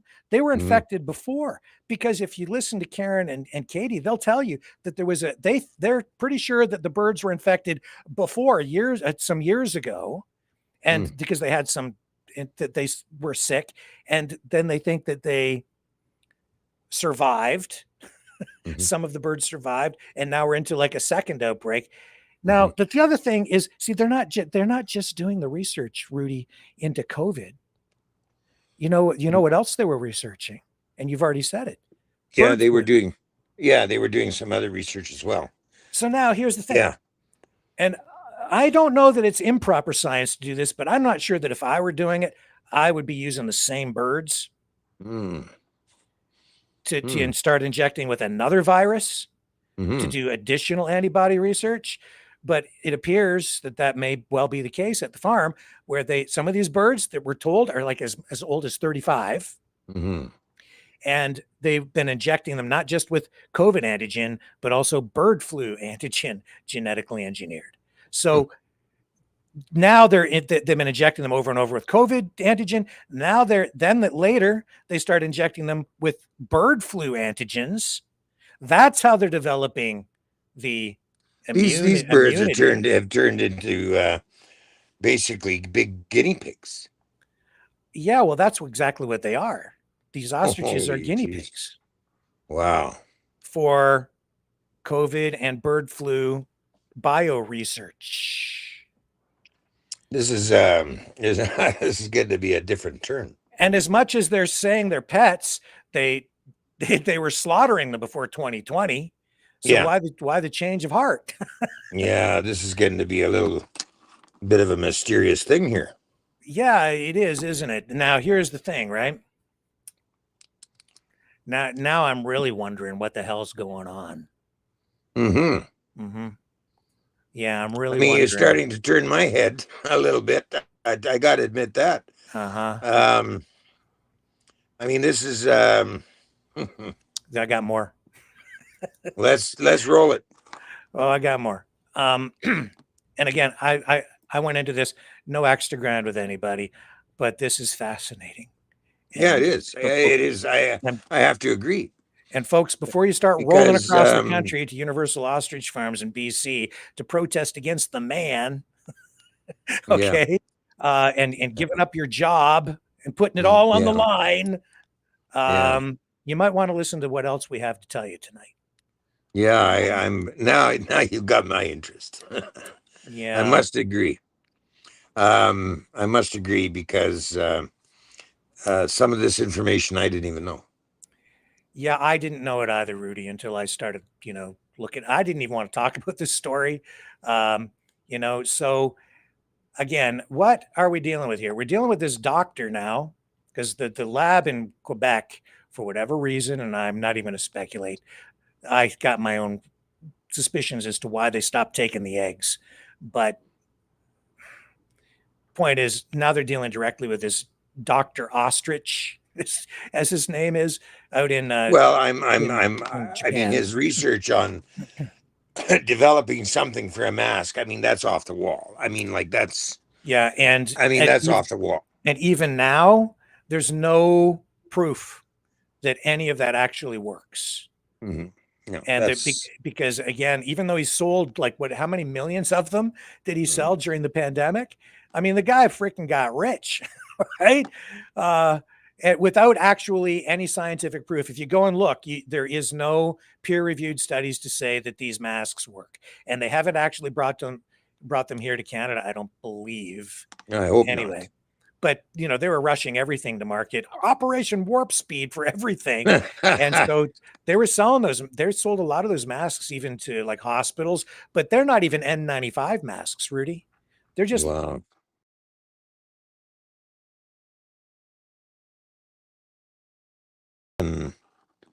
What happened? Everything just went black. What happened? Oh, there we are. I don't know. I hope we're still on the air. What happened? Yeah, I think we're still rolling. I've got the other side here. It's running a little behind though. We went black, and no, we're back. Okay, we're okay. Okay. I think. Yeah, we're all right. We just switched sides. Now you're on the right, and I'm on the left. That's okay. You can be on the left, and I'll be on the right, and then politically we're balanced out tonight. I'd rather be on the right. Yeah. So where was it? Oh yeah. So, but anyway, my God. So, kind of weird stuff going on, right? Yeah. Now, so next show should be about aliens. Yeah. So this doctor, I've been looking at him too, and because this is who they've been working with directly. Mm-hmm.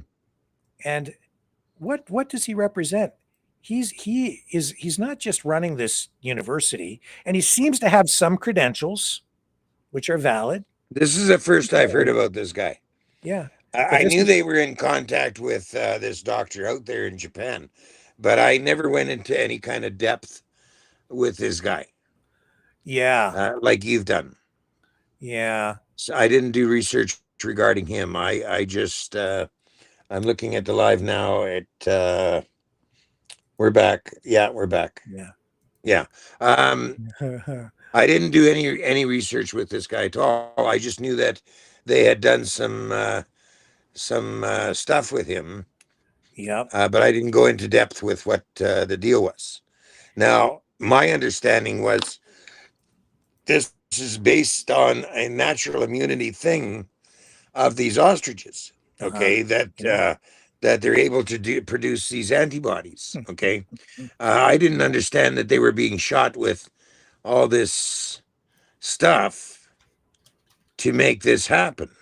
Okay, yeah. I thought this was all a natural thing. This is news to me. Yes, it was to me as well. And Dr. Ostrich, Yasuhiro Takamoto, his name is, right? He is the head and founder of Ostrich Pharma USA. Mm.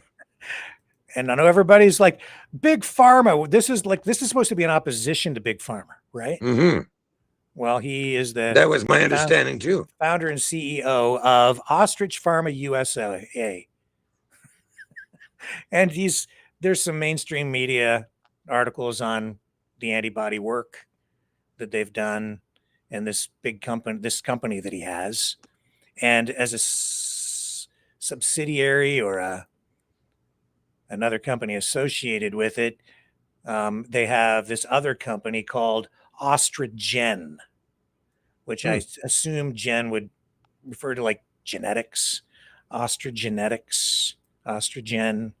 And here's their website. And what are they selling on this website? It's very interesting. Ostrigen sells Ostragrow. And they're selling hair tonic. So you take the antibodies from there's the good doctor with one of those giant eggs. And he's saying that they take the antibodies and they put it into a cream, basically, or a lotion, and you apply it to your scalp, and you'll grow back your hair. Oh boy. Now, has this been proven? Is this 100%? Well, there's the other thing, right? There he is applying Ostrogrow to his scalp. So I looked into it, and the research is, so shall we say, not very robust. It's they have very small sample groups of people that they've tried this on. And I'm not sure how many, but I've seen maybe as few as 6 subjects that they're citing, as maybe as few as 6 people. If you go to like other companies, pharmaceutical companies that have developed hair regrowth formulas like Rogaine, minoxidil, they have hundreds, if not thousands, of people involved in their studies. They also have double-blind placebo studies and peer-reviewed science. And the good Dr. Ostrich doesn't have any of that. Maybe because he doesn't have the funding or the funds to do it. But as far as I can see, and correct me if I'm wrong out there, but no, they don't have research on that level at all.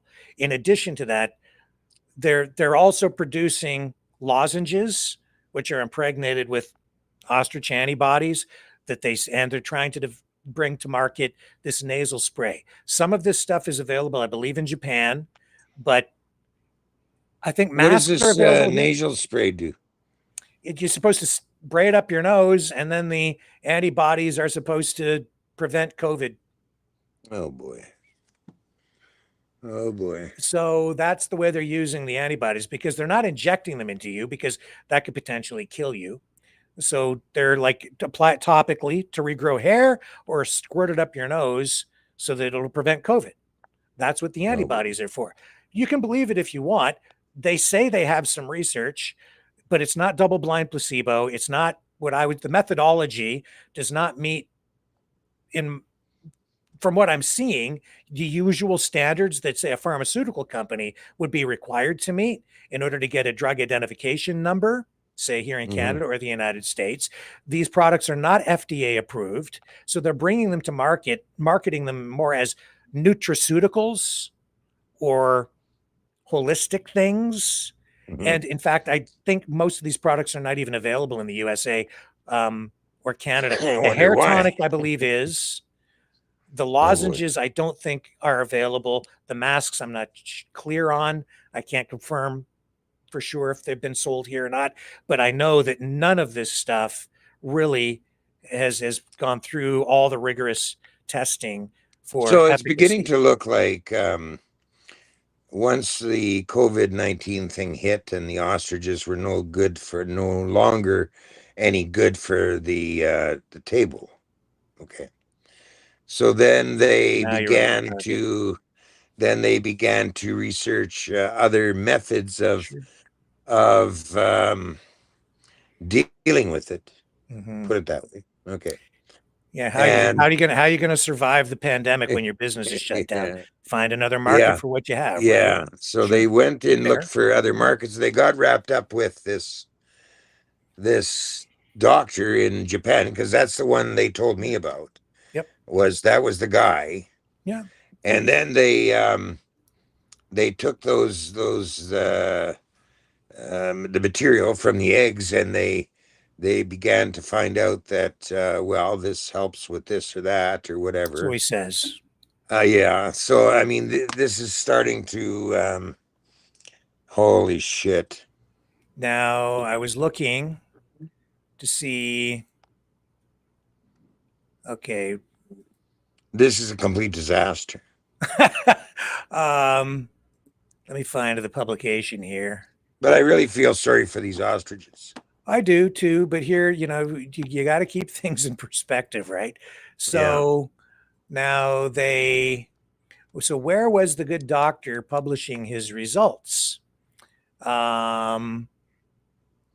This is. But I still think the avenue is to find some kind of a cure effect over a scientific cure avenue. Well, they're working on it. Then to kill off a bunch of animals. I think that's not going to help. I think research has to be done. I think that avenue approach has to be done over killing birds. I think that, once they're dead and gone, that's it. That's the end of the whole story. Hang Right? on here, though, just a second. I ain't done, Rudy. I ain't done.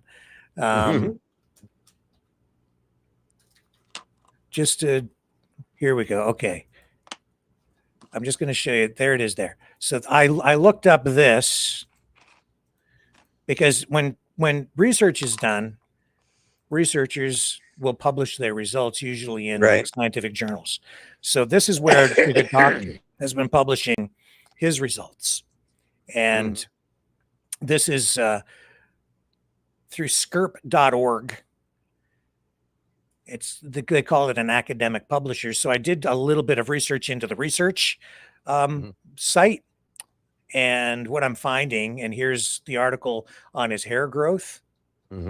And I think they also talk about, I think he also published some other stuff on here with the other work that he's been doing, but this one specifically is on the hair growth. So what I found out about this site is some people are highly critical of it. Well, they may be publishing some stuff that's valid. It looks like this is a site where you can pay a fee to have your information posted. And a lot of people are saying that they're posting stuff that represents less than research that maybe just doesn't meet the standards that we're accustomed to, right? Let's put it that way. And they're paying a fee to get their stuff published instead of presenting it and having the stuff published because it's important information or valid research is, on the merits of the research. It's being published because somebody's paying to have it put up in order to reinforce maybe a claim. And these claims are being made on their websites where they're selling product. Get it? Yeah. So that's what the ostriches represent. So that's what people are going there for. And you can still go if you want. But I have a guy down there, actually. I have the Freedom Bus down there. Yeah. We are down there in a way. But you remember at the Freedom But Convoy? our job is to document that. Our job is not to interfere or, our job is to document the event. Yeah. Now, remember, Rudy, when we were on talking about what happened during the Freedom Convoy and why it didn't have to happen the way that it did, and that people didn't really have to get beaten. That's right. Or arrested. Remember? That's right. Yeah. And why did that happen? Well, that happened because the so-called leaders being involved. They didn't really know what they were doing. Really being, because they weren't really being honest. They weren't professional. Really being honest.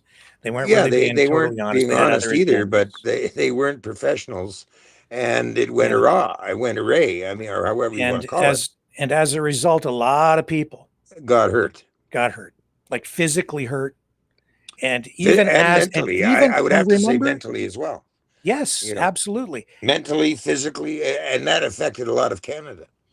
And it was the convoy kind of got hijacked by some bad actors who in some cases were even encouraging people to come out and continue to hold the line, even when police were handing out leaflets and there were news conferences by police and public officials saying things were getting heated up. You will be arrested and possibly beaten in the streets.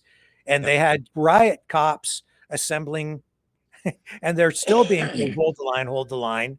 And what was it at the end that you said that they really were looking for, the people who were the bad actors? What was it they really wanted? They were looking for the optics. The photo op. The photo op, yeah. Yeah, the photo op, yeah. Yeah, the photo op. To instill in Canadians what will happen to you if you stand up against the government. Yeah, to really throw discredit on the government, to gin up anger toward the government, of course, right? And so, are you aware that the CFIA has a quarantine on that farm right now? And Yeah, not supposed there to is a be, quarantine put on there's not those supposed to birds. be Yeah. anybody there. Well, not in the pen. I mean, Yeah. they're not allowed to leave the pen. And Um, in addition to that, because of that quarantine order, did you further know that they've now issued a vaccination order so that if anybody is there, you have to be vaccinated against the bird flu? no way. Oh yeah, yeah. But see, I understand why they've done that. But the point is, the people are being encouraged to go there tonight, and yet they're not supposed to be there. See what I'm saying? So if you go Wow. there and the cops show up and this Yeah. goes down, what's going to Yeah. happen to the people? Oh, they're gonna get I guess made an example of in I some think maybe form. that might just be what happens. Maybe not so much made an example of, but probably going to get yourself arrested. Well, that's always been a case. I mean, a factor of the case And as maybe well. I more knew than that. that. And, Yeah. so, Yeah, I am aware of that. and so even tonight, Rudy, as Mhm, we sit here and you're aware now mhm, that mhm, there's an order in place that really says people aren't supposed to be there. It's supposed to be mhm, essential personnel only. And mhm, we've seen people now putting out a message, hey, everybody from wherever you are across Canada, come here tonight mhm. to stand up against the man, to Well, hold the line again. I mean, I'm just saying, if you go there, know what you're getting into. mm, I'm not suggesting people should, or I'm not telling anybody what to do or what not to do, but I'm giving you the information you need mm, to know. Because the other thing that they're alluding to, and Jim Kerr almost said it, but they've said it before, Rudy, mhm, mhm, is they've told people that mhm. when police show up, the police will probably be on the protesters' side. I've heard them say it. And Jim Kerr was encouraging police to stand with the protesters tonight at the very end They're not of going to his do live that. there. They're They're not not going to going to. do that. That's right. They're So they're let gonna they're there for a job. They're going to do Yep. their job. Yes. And like I said, my guy is there to observe. That's it. Yeah. He's not allowed. He's not to get involved in any kind of and anybody going there. I mean, the job at hand is to observe, not Yep. to get in between anything that's going on. Okay, Well, your that's not what jobs they're telling the are people they're there going to to do. document Yeah. what is going on. Okay, Yeah. not to get involved in preventing them from killing any birds. Mm-hmm. Okay, um, but I mean, you know what it is when certain people get into things, they have a tendency to escalate things. Okay, Indeed. I mean that goes without saying. I mean, we know that. Yes. But I mean, the thing is, I mean, the approach at the beginning of the show, the approach was that these birds are not sick, and these things were that you're explaining are a little more extensive. Okay, Uh-huh. than what I was with the understanding of. Um, this sheds a little bit more light on this. Um, but I still think that research is a better way to go than to knock off these birds. You know, Well, what um, kind of research you talking about? The well, if research you're at the trying to farm? prevent something like, I mean, for example, penicillin. Okay, Well, penicillin was yeah. developed. Okay, penicillin was developed. Other things was Yeah. developed through research, not by killing it off. Right. Once you kill it off, it's gone. It's done. Well, Right. okay, but Rudy, Yeah. I've just shown you that what's going on out of that Oh yeah. I farm I, and is I not don't natural. agree with. I don't think I So, agree with that type of research that is going on here. and Okay. so I think this is my other something. question would be, how Yeah. what value are Mhm. these birds if they've been injected over and over and over and over and over and over again with COVID virus, and then over and over and over and over and over and over again with bird I flu wasn't aware of this. antigen Okay. I virus, wasn't. I wasn't aware of this and type they've of been and they thing still going got on. infected with bird flu again. Hmm. No, So I wasn't they aware can't that be, their this was immune the systems method. can't be that robust. And 69, not 2, as you thought, died. Yeah. I wasn't aware So that of this what kind of research was going on. So if they're that valuable and we're supposed to learn that much from them and they're that natural, let me ask you this. If they slaughtered even one of those birds and offered you the meat, would you eat one? If they were telling me that these birds are not sick, After they've been injected that many times with I these? didn't know that. I didn't know that they Well, had it's a been fact. injected. I mean, it's not Well, me now that you're making it up. telling me this, no, I wouldn't eat it now because you're Right. telling me that these birds were infected with these inoculations. Yeah. Now they're not. No, it wouldn't be consumable. So no, it's not. You could never sell those as food. No, no. Now, what value are they for research when they've been injected with? Well, Used for like the thing. bird flu and Yeah, that's the COVID, thing. and they've been infected. For what kind of control group would they be valuable for any kind of research at this point? Exactly. I would say that they're walking around with a chemical soup in their veins at this point. Yeah. And that being said, and this is just me concerned as a citizen, what are the possible long-term ramifications from that on their immune systems? What are the possible, like, they appear to be healthy, when you're doing that, but what else could possibly happen? Yeah, but when you're doing that in that fashion, you're hitting them and hitting them and hitting them. That's not natural. No, I don't think that's natural. I don't think so either. So I can understand when I have this amount of information why the CFIA, the Canadian Food Inspection Agency, that doesn't mean they go around just inspecting food. It's not like the local health department, folks. This is a government agency that deals with like the most serious of viruses, agricultural health issues, like really serious biosecurity matters across the country. Okay, this is the level we're talking about. This is the CFIA. So I understand now that I have all this information why they went to the farm and said and asked all these questions, then learned that they were engaged in this research, and they said, well, we're going to come for your COVID samples and your COVID antibodies and we're coming for it all. I kind of get it. Don't you? Yeah. I'm probably not making some people happy here tonight, but don't shoot the messenger. Yeah, no. I mean, this is research. We need research. Don't get me wrong, absolutely, but we need research. The birds? We have to know what's going on. Yeah. Yeah. I mean, we need an objective side to looking at research. When you're looking at research, there has to be an objective side. And here's the thing. And I have to agree with you, Rick. I have to agree with you. Yeah. This is something that I was unaware of. I was not aware that that is what was going on. And look what happened with Wuhan, right? They're doing research with if this is true, and who knows for sure, right? How COVID started. We don't know. Hang on. Can I just mute myself for a minute? Hold on. Yeah. Carry on. I just got to mute myself here. We'll take a break. We'll come back on the other side.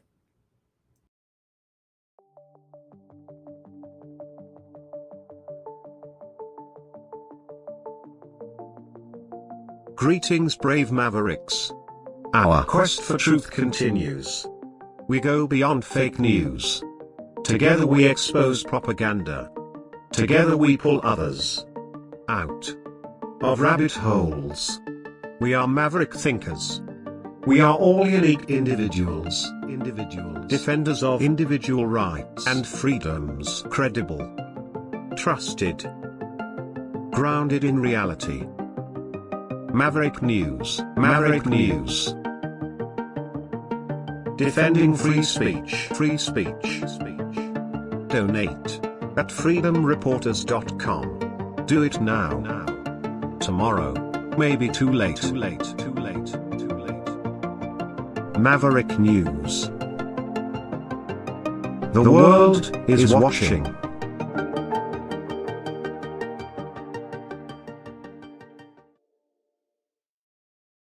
Go somewhere. off the beaten path and then give me a call. But I think you should get out of there. I think you should pull out of there. No, nothing like that. Nothing like that. Okay, this is in relation to the farm. But I don't want to get into it with you there. Okay? Okay, just tell him that your wife needs you or something. Just say you've got some We'll just give Rudy a moment. We'll be right back. Let me just we've got more.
Maverick News.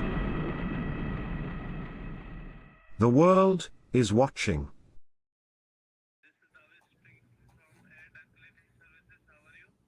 from which services? Oh no, I'm not interested. Thanks.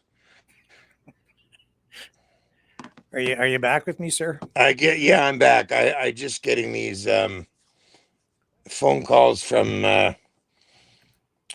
Telemarketers or whatever. yeah. Yeah. That won't happen again. But anyways, no, I decided to pull my guy out of there. That's what that phone call was about. I see. So I'm pulling my team out of there. I was not aware that these birds were being hit time and time again with inoculations. I was under the assumption that this was a natural immunity thing that was happening, and that's not good what I'm hearing. Yeah. And Rudy, you know what they say, right? Follow the money. Yeah, no shit. But I'm gonna share something this is with not you. good. Yeah, This is not yeah. good. I'm not too happy about this. Do you know what an egg is worth, or was What's worth? an egg worth? Jim Kerr did a video. Okay. 2 days ago, and he said that one egg, because they've been injected with this stuff, they were getting like $90,000. $90,000 an egg. That's what he said. Now, when Karen was on, I asked her if she could confirm that, and she said no, it's not that much.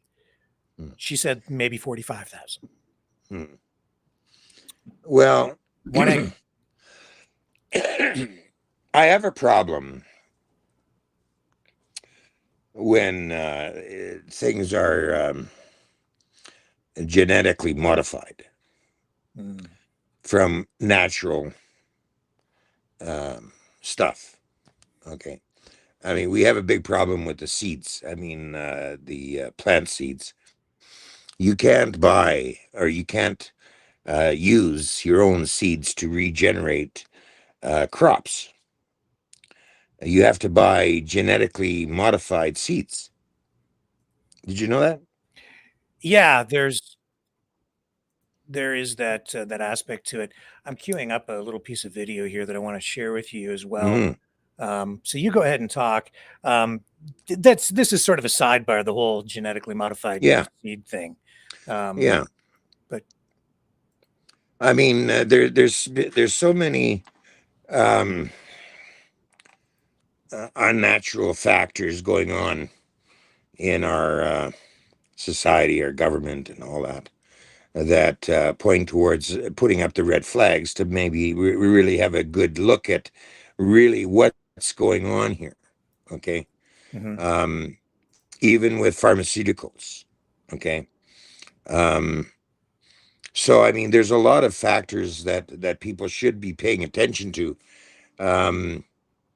But in this case, where you're hitting and hitting and hitting a bird with this serum or whatever it is, and you're producing something for that bird to produce, I mean, other than it being natural, okay, then I have to question, you know, how much of that is natural? How much is, you know, being altered to suit what it is you're after?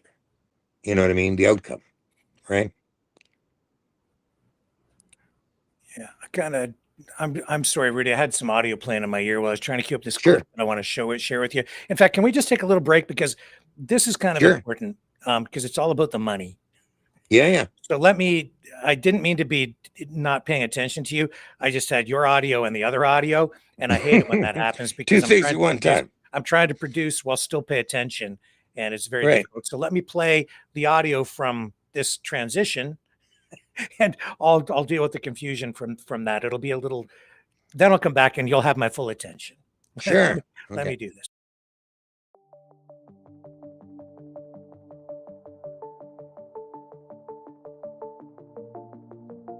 Greetings, brave Mavericks. Our quest for truth continues. We go beyond fake news. Together we expose propaganda. Together we pull others out of rabbit holes. We are maverick thinkers. We are all unique individuals, defenders of individual rights and freedoms, credible, trusted, grounded in reality. Maverick News, Maverick News. Defending free speech, free speech. Donate at freedomreporters.com. Do it now. Tomorrow may be too late. Maverick News. The world is watching.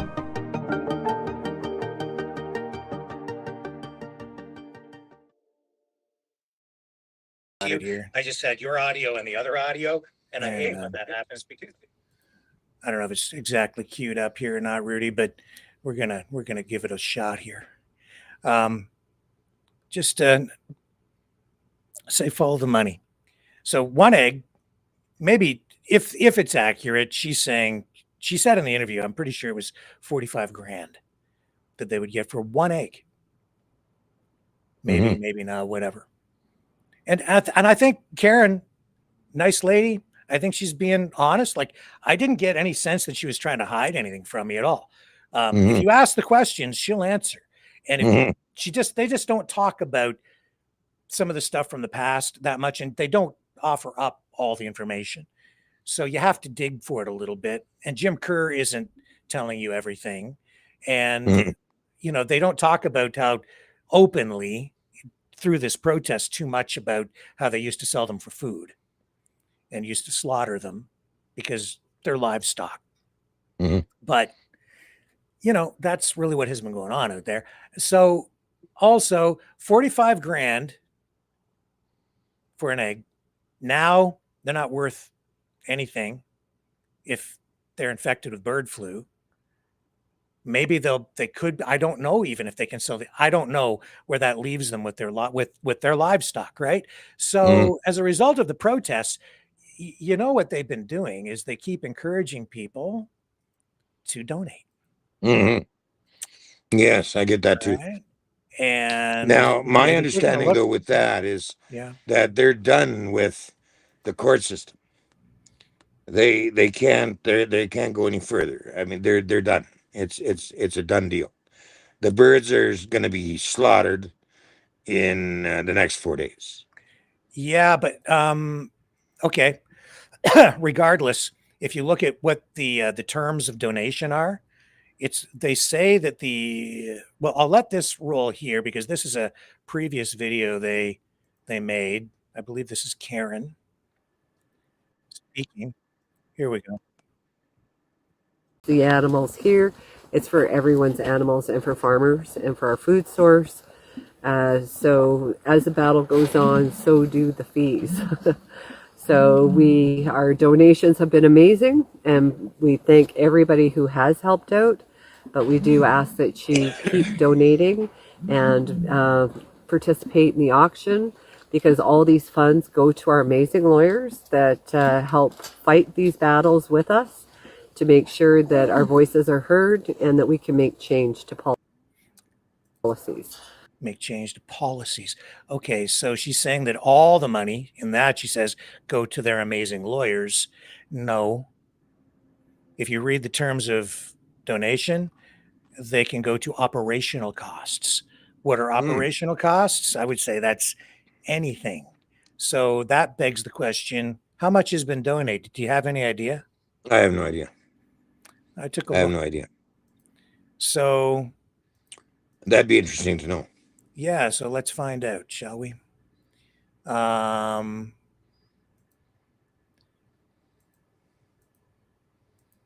right. Here's the GoFundMe. And there's more than one. Okay. So the GoFundMe. And it's supposed to say save our ostriches. Yep. .com, I believe. Well, there's more than one though, Rudy. Oh, is there? Oh yeah, here's a GoFundMe. $47,750 raised so far. Pretty good, eh? Mm-hmm. Mm-hmm. Yeah. Okay. But their lawyers' fees are above that, I'm sure. Mm-hmm. From what I understand. Okay, so let's do that. How about Give, Send, Go? How about Give, Send, Go? That's the GoFundMe. Nope, that's not. Oh, I have to do it this way. Sorry.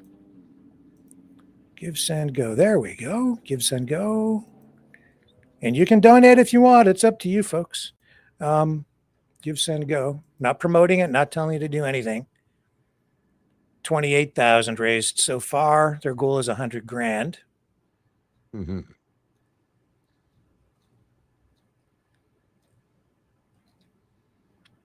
Yeah. Mm-hmm. I was told that they were short $20,000 or $30,000 for their lawyer fees. And that was about 2 weeks ago. Seems every time we get into these things, the lawyers are the ones who end up getting rich. Yeah, I know. Now we're not done because, and there might be other ones because it was, what was the other one? You said, SaveOurOstriches.com. I'll look that up. SaveOurOstriches.com. Yeah, there's the donate button there. Oh, yes, there we go. So this is the third one. A third fundraiser is raised so far.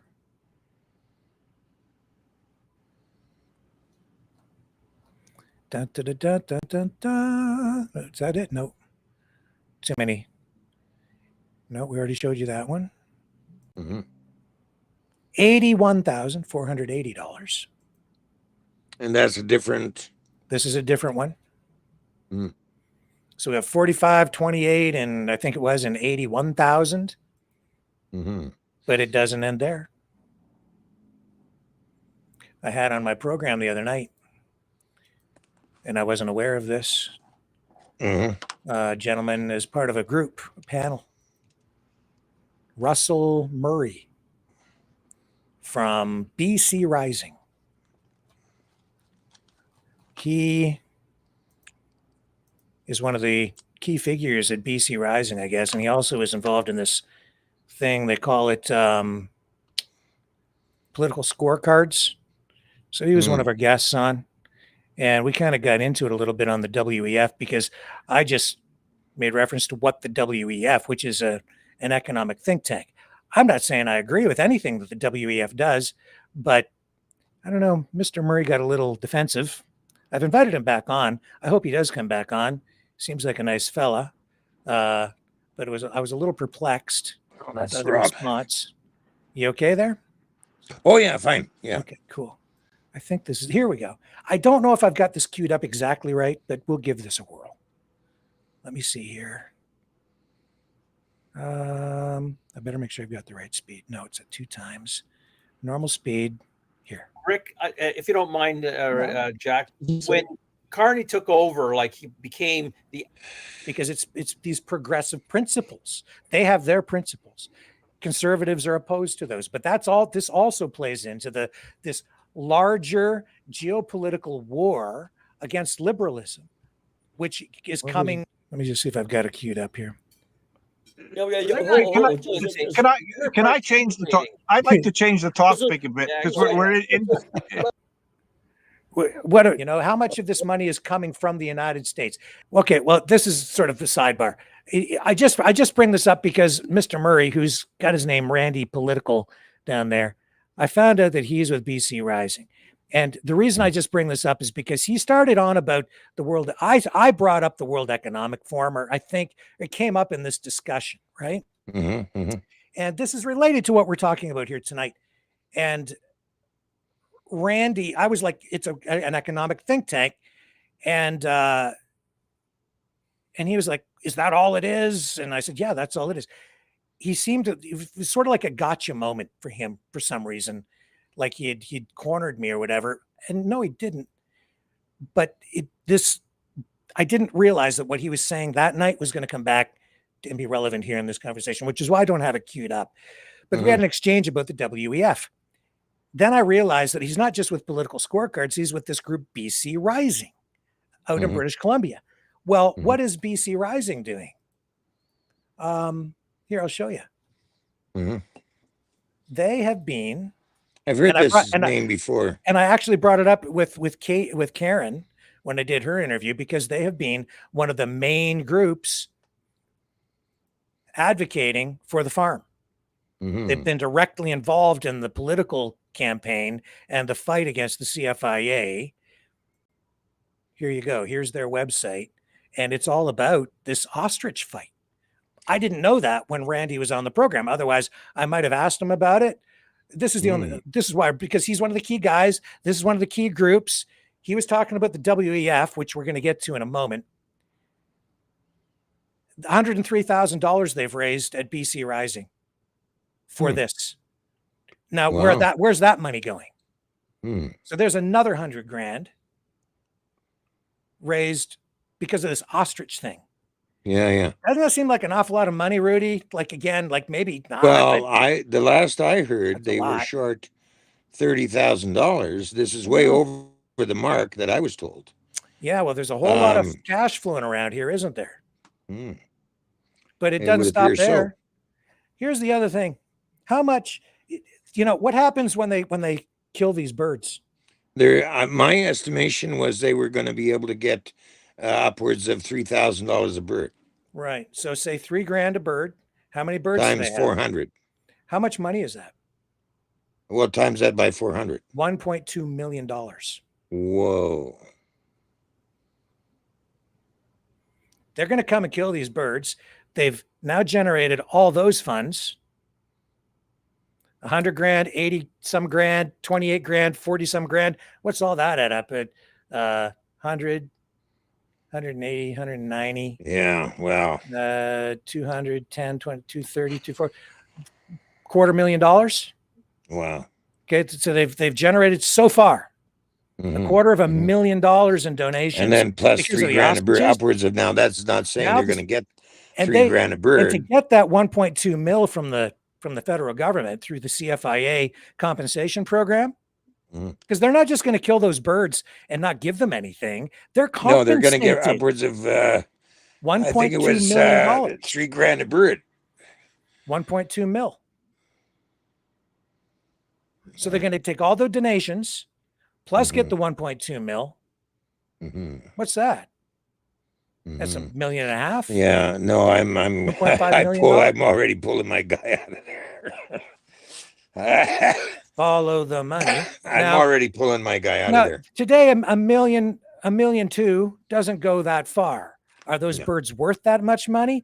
I've looked up, you know, it seems to be all over the map what an ostrich costs, what it's worth. What is an ostrich cost?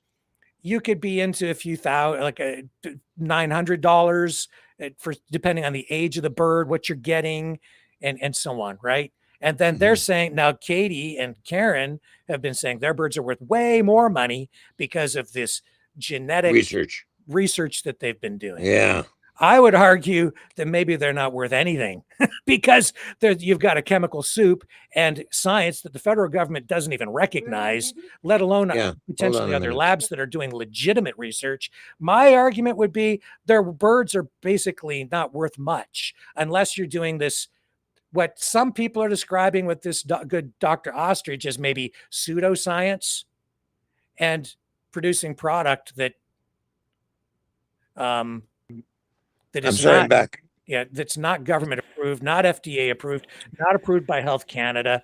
It's all going to be sold basically in health food stores, and they're doing an end run around the regulations by marketing it as nutraceuticals and cosmetics. Oh my. Okay. So and these products they're still trying to bring to market. So I don't know, man. Like again, more power to you if you've got a market and you can do what you're doing. And I'm not saying they're wrong, but they're asking people tonight, Rudy, again, to go all the way out to BC. And we know some people are already out there from like Ontario to a place where they're not supposed to be, where the government again is telling people, don't come here, you're going to be arrested, or maybe worse, right? And we're being told by some of these people, come out, ignore your job, put it all on the line. You got to do this to stop a tyrannical government. Your job doesn't matter. Just your boss is going to get mad at you, but so what? Just you've got the I mean, you've got the bleeding heart thing going on. I mean, before I got into this information, you've got a bleeding heart going on. I mean, related to these birds. I was not aware that they were soup kettles. Okay. I mean, like this is something. It gets better. Yeah. Oh my. I got more. Oh my. I'm going to blow your mind, Rudy. Okay. Well, let's give it a good shot. And because folks, if I haven't blown your mind yet, what I'm going to share with you next, your head is going to explode, Rudy. I mean, okay. Okay. I'm open-minded guy. I'm gonna set this up so that you really understand the impact of this. Okay. What are the freedom people most concerned about? Mask mandates, masks.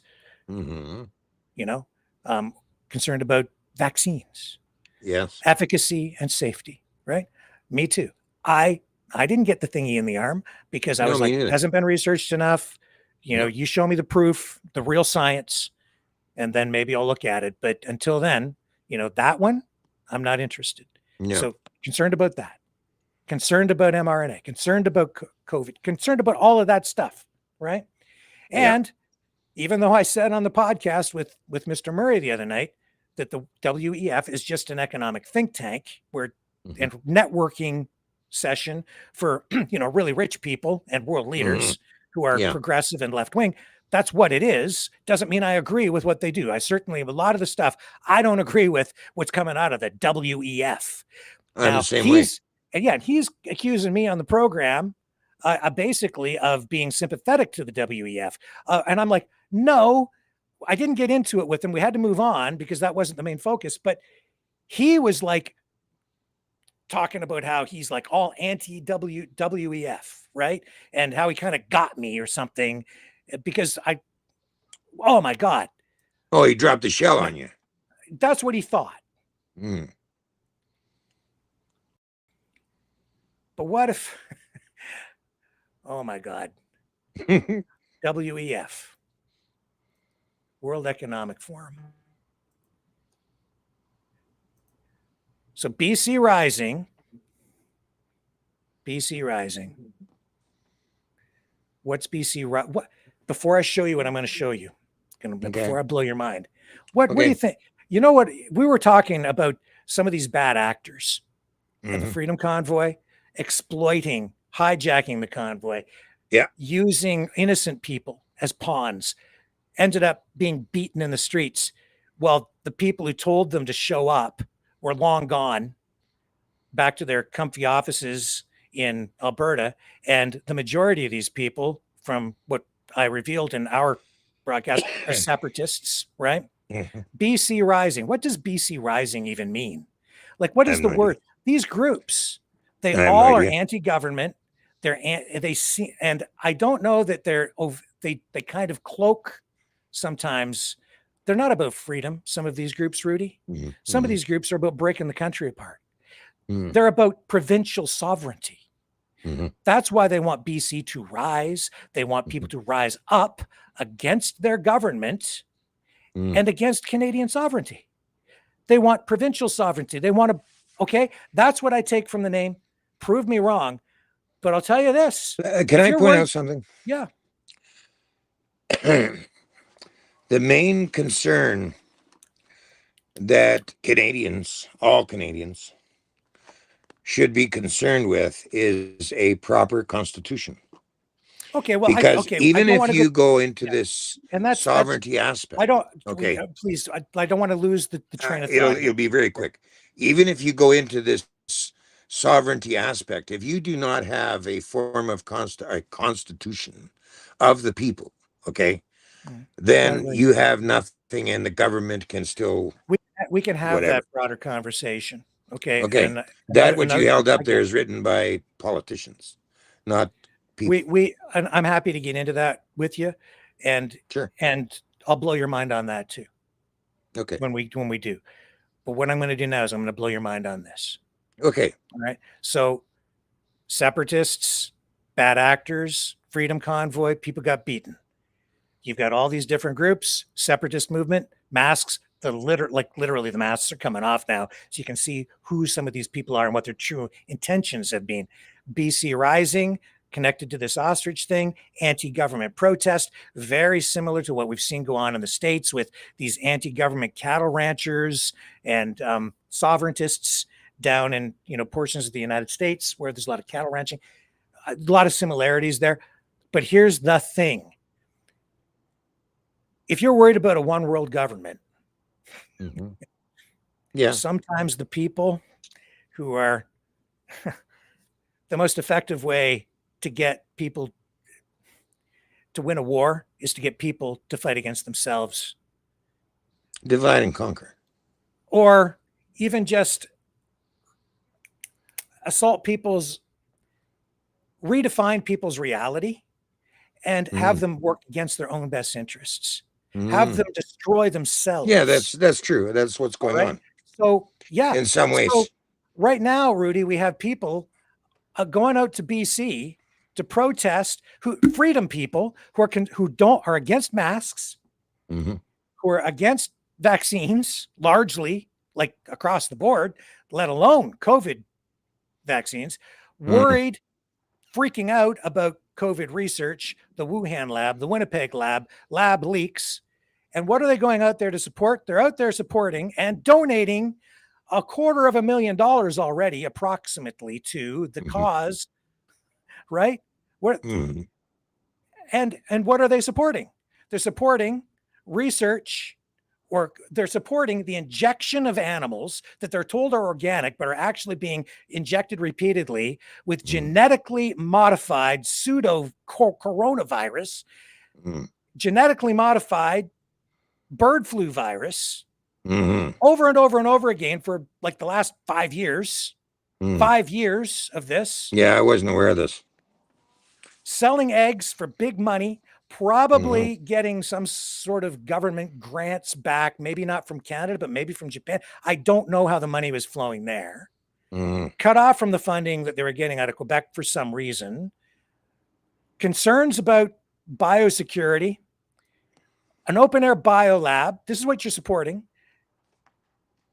An open air biolab where other birds can fly in, fly out. Other wildlife can get in, get out, carry viruses in, carry viruses out. This is not secure. This is not a biosecure lab. No. At all.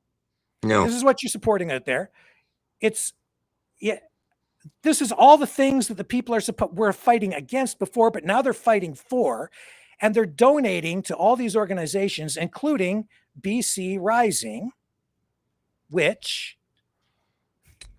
this is going to blow your mind, okay? Mm-hmm. Which is supporting Katie and Karen, who are working with this Dr. Sakamoto, who's doing all this research into the things that he's telling people you should keep on your face all the time in case you come into contact with COVID, right? So it'll glow in the dark. And we'll end up glowing in the dark. Who else is endorsing and supporting and promoting the research of Dr. Sakamoto? I'll give you one guess. Who, these guys? These guys and the good Dr. Ostrich out of Japan.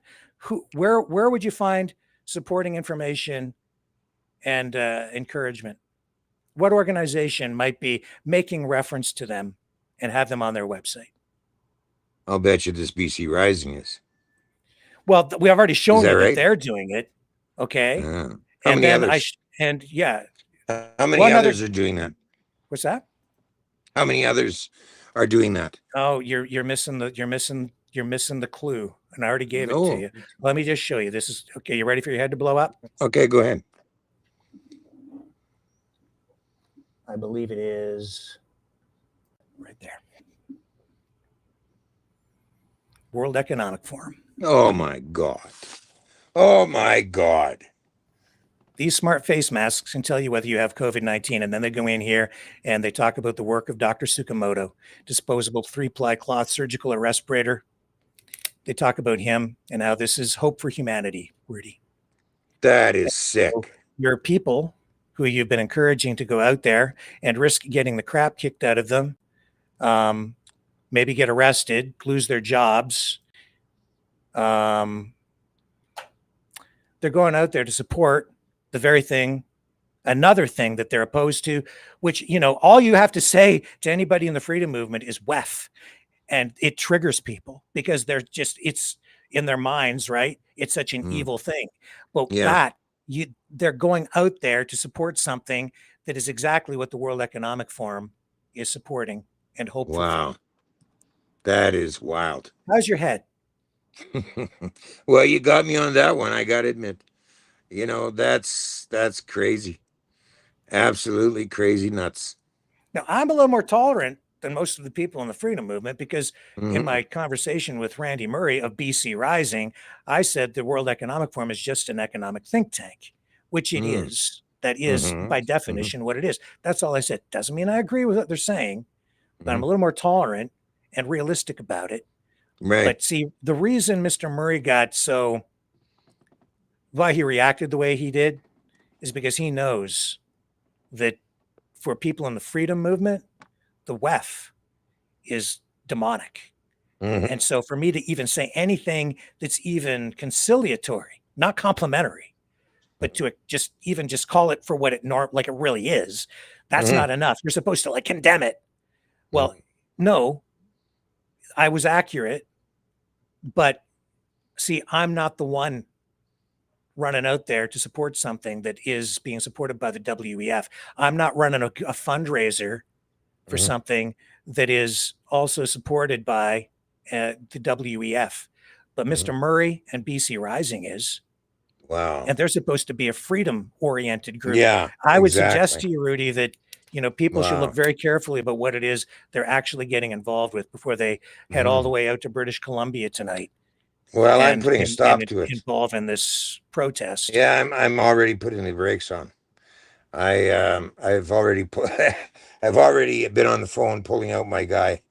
This is so you tell me, Rudy, tonight. This is mind blowing. Yeah, tonight, Sir Rudy, Maverick Knight. Who's the true freedom fighter here? We are definitely true freedom fighters. We try to look at all the research there is available. I did extensive on COVID thing because it was so harmful. And there's a lot of different, very shady paths going on here. Mm-hmm. That is a fact. You just uncovered one that was buried. Interesting.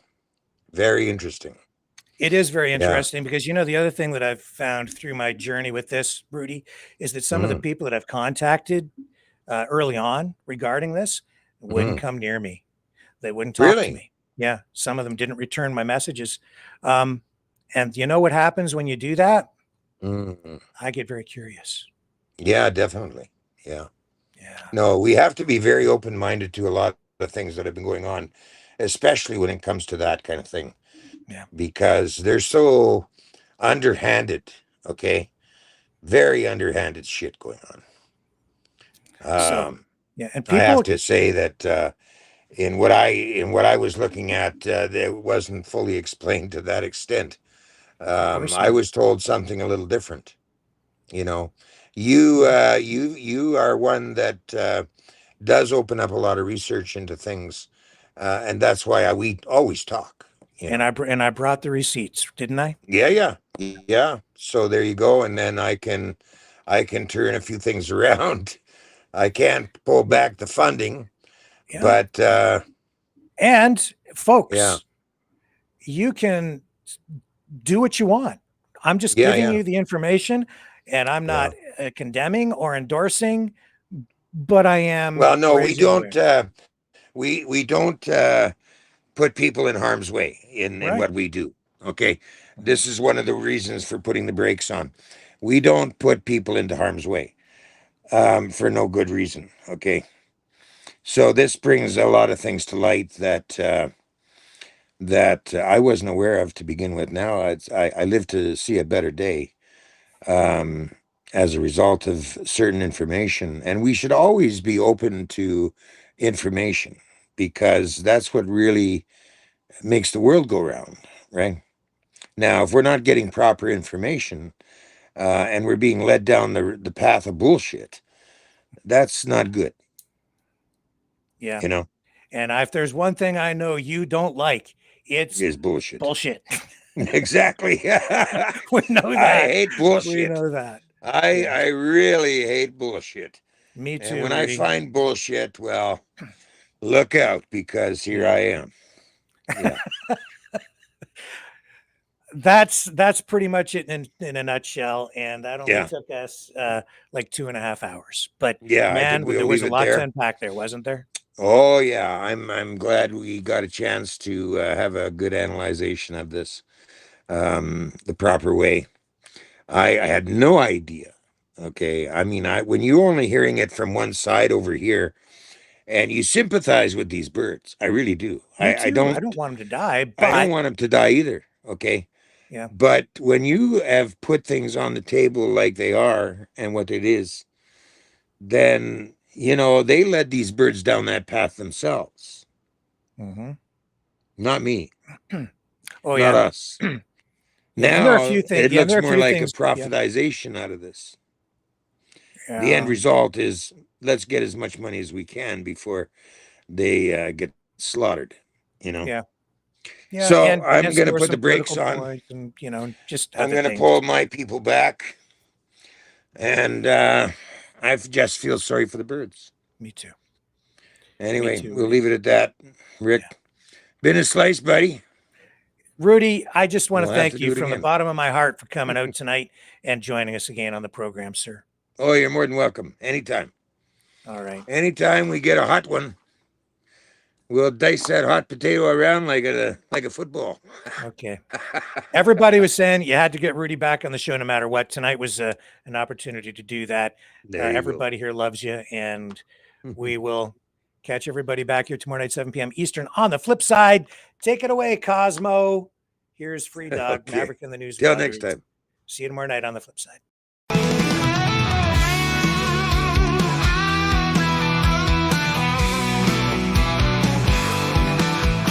I heard old Cosmo howling last night up on the hill where the moon shines so bright. He was singing a tune, lonesome dogs cry about freedom and running and touching the sky. If I leave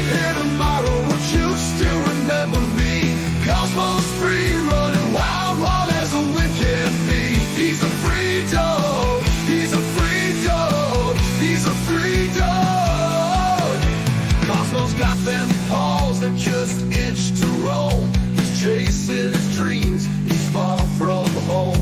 With a heart full of love and a spirit so free, he's living his life wild and carefree. If I leave here tomorrow, would you still remember me? Cosmos free, running wild, wild as the wind can be. He's a free dog, he's a free dog, he's a free dog. He's got the stars in his eyes, the wind in his fur, a tail that wags like it's never heard of a blur. Cosmos on a journey, he's got no chains. He's running through fields, breaking all the lanes.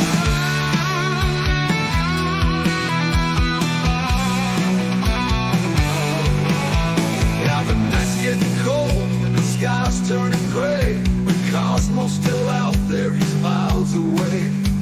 He's not looking back, he's got his path to tread. With every step, he's leaving his path. If I leave here tomorrow, would you still remember me? Cosmos free, running wild, wild as the wind can be. He's a free dog, he's a free dog, he's a free dog.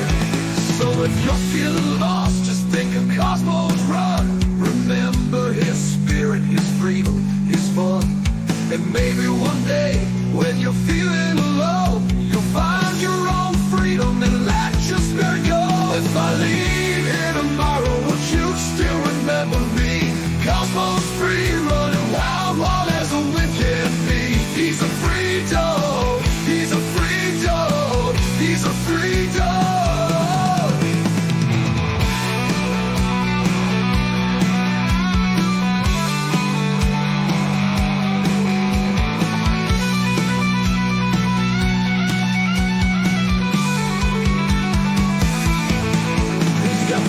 In his eyes, the wind in his fur, a tail that wags like it's never heard of a bird. A heart full of love and a spirit so free.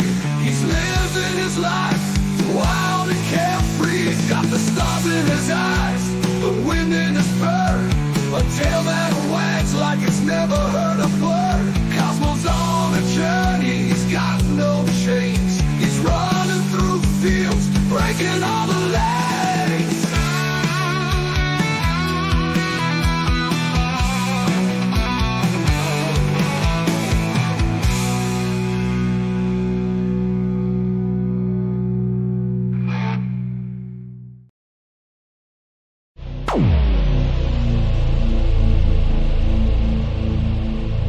This has been a Maverick Multimedia production.